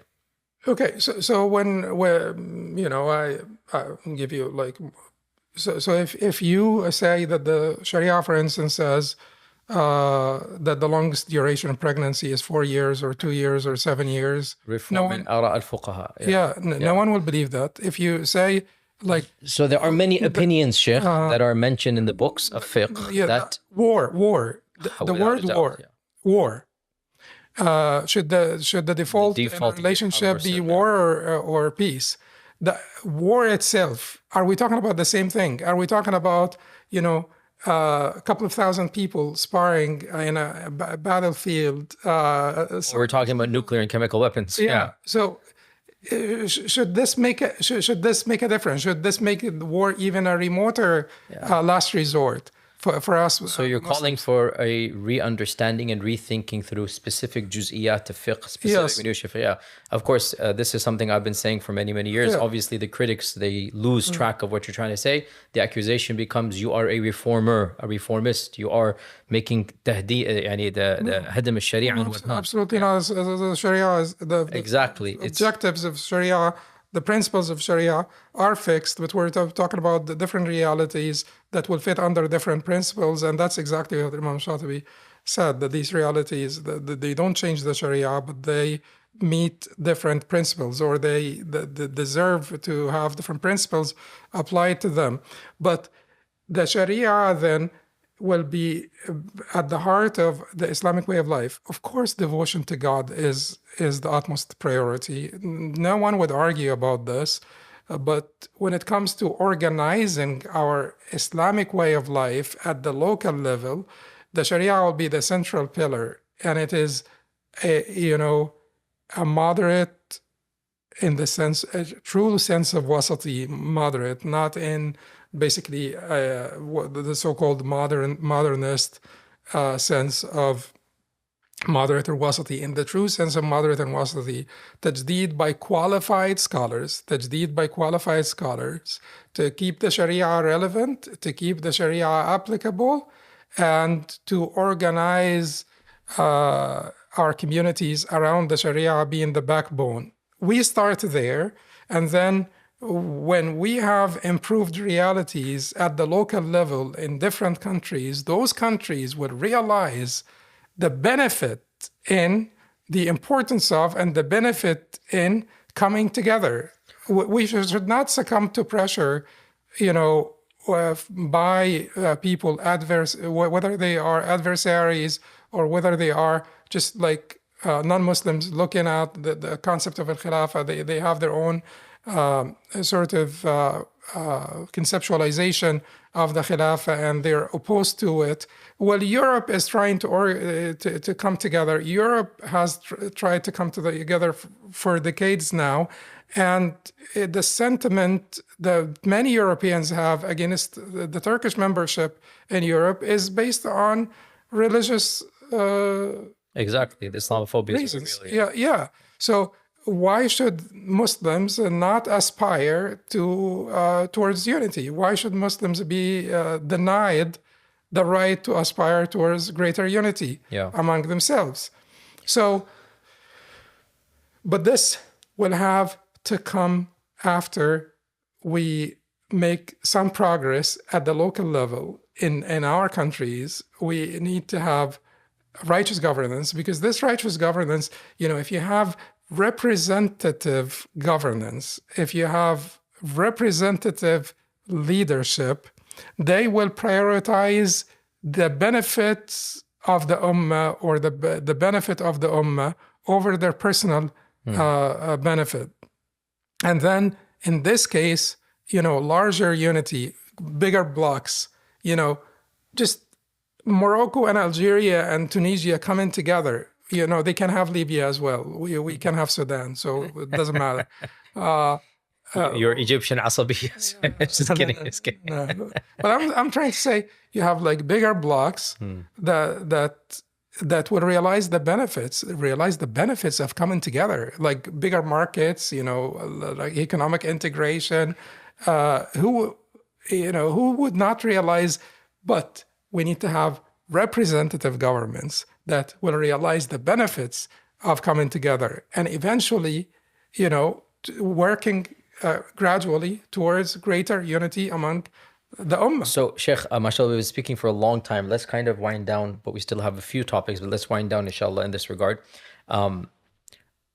So, listening to you, you sound very similar to what I myself was saying in my khatira, which again is not relevant to this podcast. It just happened that I'm giving my talks here. You are, I would say, a soft advocate of a generic unity. You are not constantly obsessing with this notion of khilafah. You understand that it's an aspirational goal, which has a lot of practical impediments that we have to be very cautious of, not just along the way, but even when we get to the end. We don't want a ideal, khilafah to then easily be corrupted into much of what we've seen in the past as well. So in this regard, Sheikh, then, these are for Muslim majority lands. Let's quickly do some easy stuff. Obviously, Muslim minority situations, us here in America, obviously I've said this very publicly and very clearly, it is not something that the Sharia asks of us to do in minority situations, to aspire to a khilafah or to aspire to political dominance and to overthrow the internal system in a coup d'etat. I've said this very publicly. That's not what the Sharia requires of us. That is political suicide. We are not people of double agendas that we say something publicly and we practice something privately. Any disagreement with that or any caveats to add or anything of this nature? No, if the U.S. is willing to participate in a Khilafah system, we're okay with that. But of course, we're not going to force, we're not basically going to overthrow the government here and to make the U.S. part of a. And this is not just double talk. This is Oh, not of course, just, no, of this is course. a genuine, this is a genuine How shari'i could you common sense. realistically expect this? Like, what did the Prophet ﷺ ask the people in Habasha to overthrow the system, even before Najashi converted to Islam? Was he sending them there to overthrow the system, or was he sending them there to find refuge, peace, and justice? That's what he sent them for. Yes. Okay. And that they continued to live in Habasha for several years after the establishment of Al-Medina, and they have not tried while they were there to bring Al-Habasha under the fold of the Medinan central government. Jayyid. So then it is not a tactical goal. It might be an aspiration. I want people in this part of the world to embrace Islam, and I want, once they do so, to join the larger ummah. I don't have any issue with that. But it is not a tactical goal that we sit and plan for, make takhdeed for, okay? Jayyid. So this is, we're in agreement in this regard. Now, another question or point, Sheikh, in this regard is that we have spoken about all these different movements. We have, I think we're both very clearly, we would situate ourselves centrist. Of course, centrist is relative because those to the left of us think they're centrist. All the time. All the time, yeah. But by and large, I feel that our notions of political activism and of khilafah and of Islamic political unity, I think we're very, very similar, if not exactly on the same point on the spectrum here. But now the question arises, the theological question. And this was not planned. This was not planned. Orchestrated. Yeah. This is the result of our independent examination of the issue. Exactly. And Sheikh, I mean, no matter how much I love and respect you, I haven't studied under you, even though I wish I could. And of course, you are too. So yet still our goals and our views are completely in harmony here. Now, Sheikh, here's the aqadi question. And I have my views as well, but I'm going to hear your views. Here's the aqadi question. We've spoken about this entire spectrum of movements, right? I don't mind mentioning now because we're not going to mention names. You have the general tasawwuf trend around the world, which is generally speaking supposed to be apolitical. It is not supposed to be involved in any type of aspirational politics, right? How far they are from ideal is another thing, but generally that is their goal. You have, of course, Jama'at al-Da'wah Tabligh, okay? And you have the mainstream Jordanian Salafism, which became global in the 90s, which is Tasfiyah and Tarbiyah, and established the Khilafah in your heart, and Allah will establish in the land. You have all of these movements, I would say, roughly in a similar ballpark of not doing anything active to establish the Khilafah. Then you have on the exact opposite side, Hizb al-Tahrir and the followers of Taqiyuddin al-Mahani. And I say this factually, not any derogatory term. That is their constant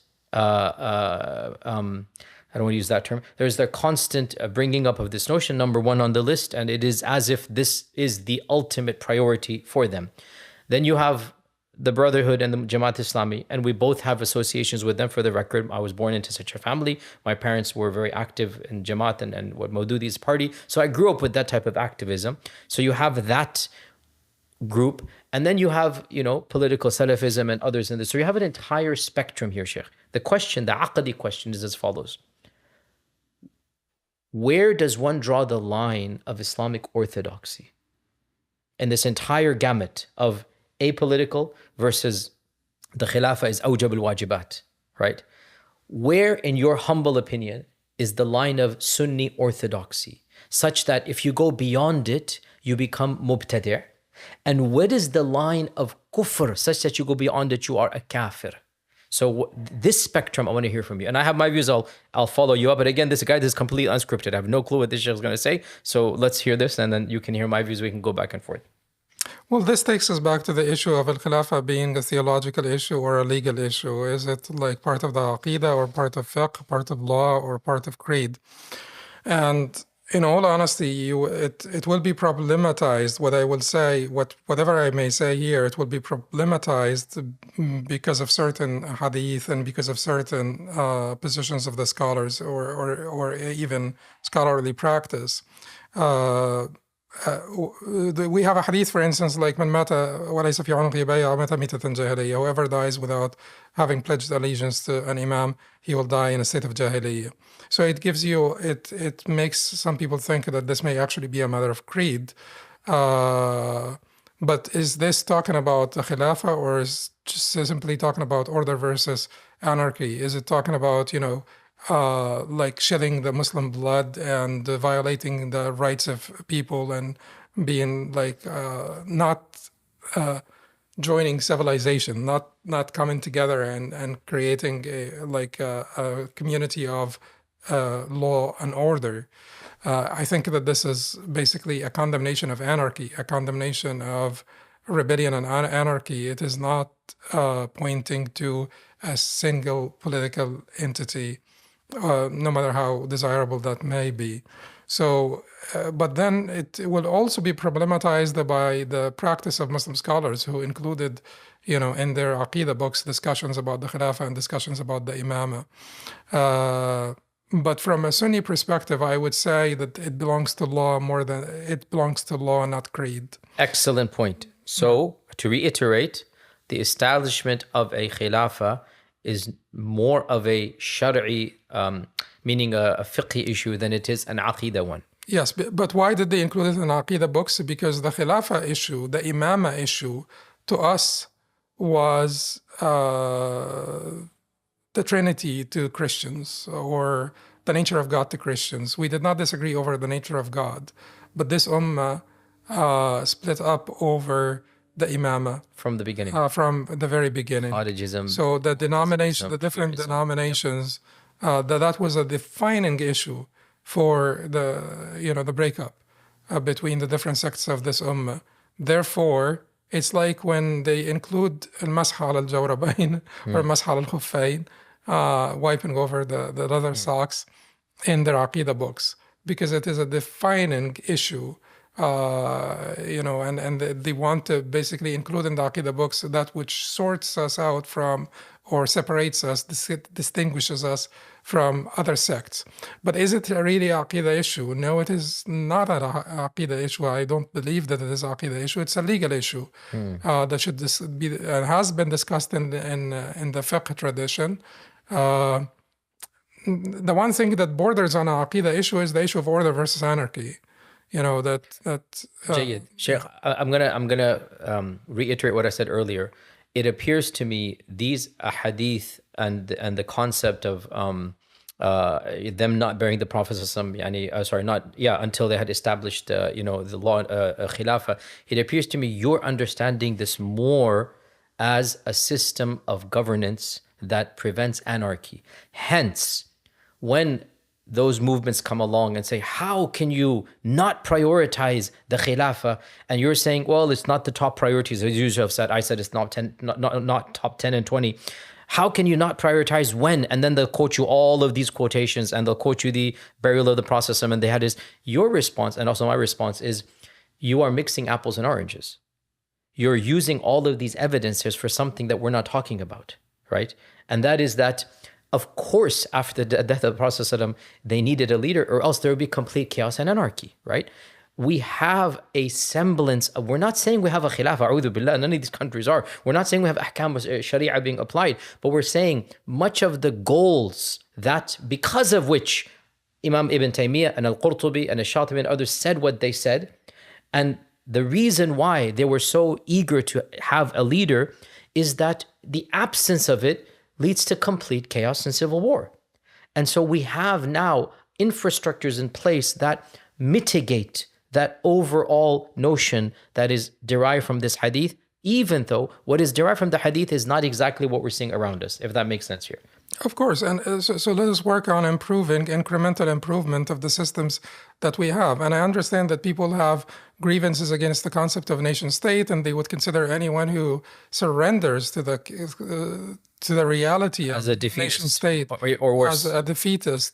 But it's not. It's pragmatist in my opinion. Well, let's What's just the alternative? Let's fix them. Yeah. Let's fix our nation states. Let's make them better so that they can come together and realize the importance of unity. But that is the first step is to improve to better the reality of different Muslim nations, Jayyid. different Muslim So then countries. let me then give you in summary my own understanding. And again, feel free to disagree. Again, I mean, Sheikh, I'm a little bit disappointed that we haven't actually disagreed substantively about anything yet. Our viewers might think we are coordinating Orchestrating this. It's no orchestration. In my humble opinion, Sheikh, and please feel free to disagree. I want to hear this. In my humble opinion, all of these movements are within orthodoxy. They're not even outside the spectrum of Sunnism, proper technical Sunnism. Those that are apolitical pacifists and are hesitant at political activism, and those that prioritize and want to make it number one, in my humble opinion, just on this one issue, they are all within the mainstream. وَفِي كُلٍّ خَيْرٍ. And none of them, in my humble opinion, is more correct than the other, and this is ikhtilaf jaiz and sa'igh.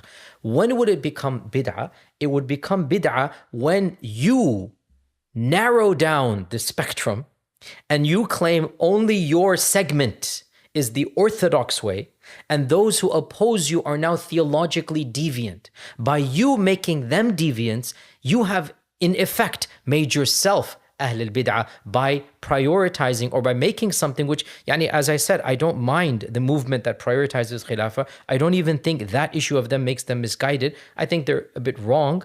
I also use the term sometimes naive, and they use it back at me. It's a two-way street here, and I understand that point. That is what it is. But it is not theologically problematic. But it will become theologically problematic when they do not return the same favor back unto us. And they say unto us that you are misguided Islamically because you have not followed our interpretation. This, in my humble opinion, is my understanding of orthodoxy in this regard. Any disagreement in this or any comments in this?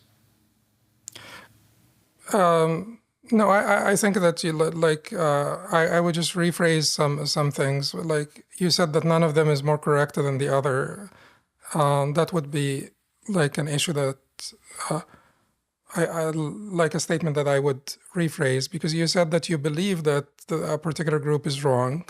So if they're wrong, then some of these groups are more correct than others. Correct, not in a theological sense. From a theological standpoint, I did already say that this is a legal issue. It may some of the disagreement may stem from theological backgrounds or orientations, where our understanding of qadar and our understanding of human agency and the issue of free will or determinism or some. No, to reiterate, I'm not saying these movements are all correct in all that they say. Yeah. I'm saying because of their stance on this issue, I don't make tabdi' of any of them. I don't make tabdi' of anybody. That's what I'm saying. Where they place al-khilafah on exactly the list of priorities. That's my point. This ikhtilaf is ikhtilaf jaiz and sa'igh. Yes. That was my point. Yes. Okay, so then there is no tabdi' to be done in any of these movements for this one issue. That was my point. So then we're agreement there. And takfir, Sheikh, honestly, I can't see it happening in this regard unless somebody, which goes beyond this issue of khilafah, ينكر أحكام الله عز وجل بصفة عامة. They say, we don't want ahkam of Allah, which I can't imagine a Muslim or aqil or somebody. That's like you're talking about a secularist who doesn't believe in Allah's religion. I can't see takfir coming in our talk of khilafah per se in this regard. Mm-hmm. No, I don't see that. But like people who deny loyalty to the believers, nobody denies loyalty to the believers. Even the most apolitical people would say that this loyalty to this. In fact, Sheikh, I'll even go further and say, the reason why I say this entire spectrum is permissible theologically is the hallmark of Sunnism. That's the whole point in my humble understanding, in my interpretation of this regard. This is al-hadd al-fasil between us and the Khawarij and the Shia, right? They theologized politics, and we don't do that. Of course, imama for Shia الإمامة for Shia is a أصل من الأصول. It's, you And know, and and it's and it for could the be. Khawarij, Yeah. any disagreements became bid'ah and kufr. That's the Yep. whole point. Al-Hadd al-Fasil. For us, Ali and Muawiyah radiallahu anhum, and more than that, all of these war, you can choose your side. You can fight on one side. You don't become Ahl al-Bid'ah. Right? If this is the case from back then, and you had political pacifists, you had quietists, you had people on both sides, you had people doing much more than just verbalizing in this regard. If you don't become a mubtadi' in this entire spectrum, then a priori min babi awla, 1,400 years later, what are you doing? We don't have a khilafah, and you have all of these movements and thinkers and ulama and mufakkirin wanting to figure out what is the best way forward, right? And all of them theoretically love Allah's Sharia and want to see an established Sharia. It's just a matter of different people have different perceptions of the means and the pros and cons of the means. And so in this regard, choose your strand and be active in that strand, but do not bring in the tabdi' card when it comes to all of these mainstream movements. So again, I think then, so you agree with me that in this issue at least, there is no bid'ah taking place in all of the movements I mentioned, from the apolitical to even, and I disagree with in many ways, but it's not a bid'ah issue, the HT in this regard, right?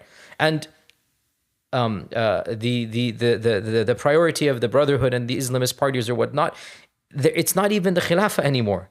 The priority is to Islamicize their societies, right? And that is also permissible in this regard. And then you have, again, the Salafis and the Sufis who are just interested in their own versions of Aqidah and Tasawwuf and whatnot. This is not even a bid'ah in this regard. So, and then in this we're in agreement. So then in reality, the only bid'ah would be if you make this so narrow that disagreement with you becomes a theological unorthodoxy. And basically, if you have the Khilafat on your sort of list of priorities or higher list of priorities, please recognize that the rest of the groups are helping you. They're not harming you. You know, I said this as well. you know, Exactly, Sheikh. We're saying the same thing. We're not stopping you. So the Tabligh and Dawah brothers that go out to bring people to the masjid, they're helping you. Yep, exactly. You know, the people who, you know, who have an emphasis, the Salafis who have an emphasis on, you know, the Sunnah of the Prophet sallallahu alaihi wasallam and the, you know, Hadith and so on. They're helping you. They're bringing more people, making more people interested in, MashaAllah. you know, the way of the people who have an emphasis on devotion to Allah subhanahu wa ta'ala and the cleansing of the heart. They're helping you. So recognize that this is basically all, and you know, I have my own sort of or basically orientations, whether theological, legal, or tazkiyah-wise, but I can see that these people, there are a lot of genuine, sincere people out there that are trying to their best to be better Muslims, and they wish the Ummah well, and they want the best for the Ummah. And we're all on the same wavelength when it comes to reviving the love of Allah in people's hearts. It's just different ways of doing so. So mashallah, Shaykh, we've spoken a lot. So let me then summarize from my point of view a few minutes, and then inshallah, I'll leave the final word for you. You can summarize khulasa, what you want people to go away with. My summary for the viewers and whatnot is going to echo what I said a month ago. My opinions haven't changed in 1 month, despite all of the pushback and refutations. It hasn't changed because in my humble opinion, much of it is misunderstanding what I'm saying. And by the way, again, for the record, our conversations were not scripted. I did not know we would end up agreeing on so many points. In fact, maybe even everything. But khulasa, what I said, a few weeks ago, I'm going to reiterate here. In my humble reading of the Quran and Sunnah and looking at the turath of the ulama, including Shaykh Rashid Rida, read his book if you have time to do so. It is clear to me, in my humble opinion, it is an opinion, ijtihad, that there has always been a spectrum of interactions with rulers and with the concept of khilafah, especially after the collapse of the Ottoman Empire. And I don't see a theological problem in any of these strands. And fi kullin khair. My personal sympathies are more on the centrist side, i.e., to bring about a change at the local level rather than to think about the global level. And the reason for this is not because, astaghfirullah, anybody opposes the ahkam of Allah, anybody does not want to see a khilafah. The reason is because in my humble reading of history and my own life experiences, attempting to bring about that type of political change is going to harm and backlash you, your friends and family, your movement, and frankly, all pious Muslims, because the people that are opposing you are generally speaking not religious people. So for people to, and this is what our Shaykh Akram said bluntly, is like the only people that talk about the Khilafah are those that are living outside of it. The only people that want to establish some Muslim rule are those living in secular democracies. Because if you were living under those tyrannical regimes, firstly, your perception would be different. And secondly, you wouldn't even be allowed to speak at all in this regard. So in my humble assessment, we need to prioritize that which will get us into Jannah. And that is not in and of itself a khilafah. It is our relationship with Allah subhanahu wa ta'ala, our implementation of the Sharia in our personal lives, our commitment to our faith and values, and organically, slowly, without causing any bloodshed, without causing any hardship on the people that is unreasonable, we start propagating a larger vision of Muslim unity and seeing what we can accomplish in this regard. Wallahu ta'ala alam. This is in a nutshell my summary. However, anybody who disagrees, I don't view it as a theological deviation. And if somebody says even that is unrealistic, I understand. As our Shaykh Dr. Akram has a slightly different view. And if somebody says, no, we want to only talk about this, I don't have a problem with that as long as they don't have a problem with others not being on their exact same wavelength. So that's my khulasa and summary. Shaykh, if you can also summarize in a few minutes your entire, what you want the viewer to go away with, inshallah, and that will be our concluding remarks. Jazakumullah khairan. Alhamdulillah, sallallahu alaihi wasallam. I would say that no Muslim in the world, I guess, who's sincere Muslim, who's learned Muslim, would not want to see more Muslim unity, cooperation, coordination, integration, allegiance, loyalty to the believers, and all expressions, all manifestations, all the different types of actualization of this unity are desirable, but we need to have realistic and grounded understanding of what is possible in this regard, and we need to have also strategies that are conducive to this Muslim unity and that will take in consideration the realities that the different Muslim communities live in. Our ultimate goal should always be the pleasure of Allah subhanahu wa ta'ala. Al-ubudiyya lillah is the ultimate success to actualize ubudiyya lillah. And al-ubudiyya lillah is, as Shaykh Abul Hassan said when he was trying to use Imam Taymiyyah's definition of al-ubudiyya to stress the fact that the political expression of this ubudiyya is one expression. It is not the ultimate expression. It's not the only expression. Al-ubudiyya lillah is tamam al-hubb ma'a tamam al-dhull wal-khudu'. It is basically the ultimate love and adoration mixed with ultimate submission and subjugation to Allah subhanahu wa ta'ala. And I think that this should be our ultimate goal, and our work for Muslim unity should be part of the realization of this ultimate goal. That's Alhamdulillah. Jazakumullah khair, Shaykh. We had a great time. Alhamdulillah. May Allah subhanahu wa ta'ala accept from you. May Allah azza wa jal bring about that unity that we aspire to. May Allah subhanahu wa ta'ala help us achieve aspirationally that goal that we want. And with this, Jazakumullah khair, dear viewers, inshallah, I hope you can benefit. And also, please, if you do link to a clip or whatnot, make sure you listen to the entire interview and especially the concluding statements that we both made.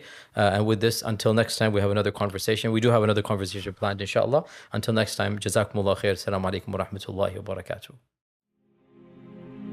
فيا ذلي ويا خجلي إذا ما قال لي ربي أما استحييته تعصيني ولا تخشى من العتب وتخفي الذنب عن خلقي وتأبى في الهوى قربي فتب مما جنيت عسى تعود إلى رضا الرب تعود إلى رضا الرب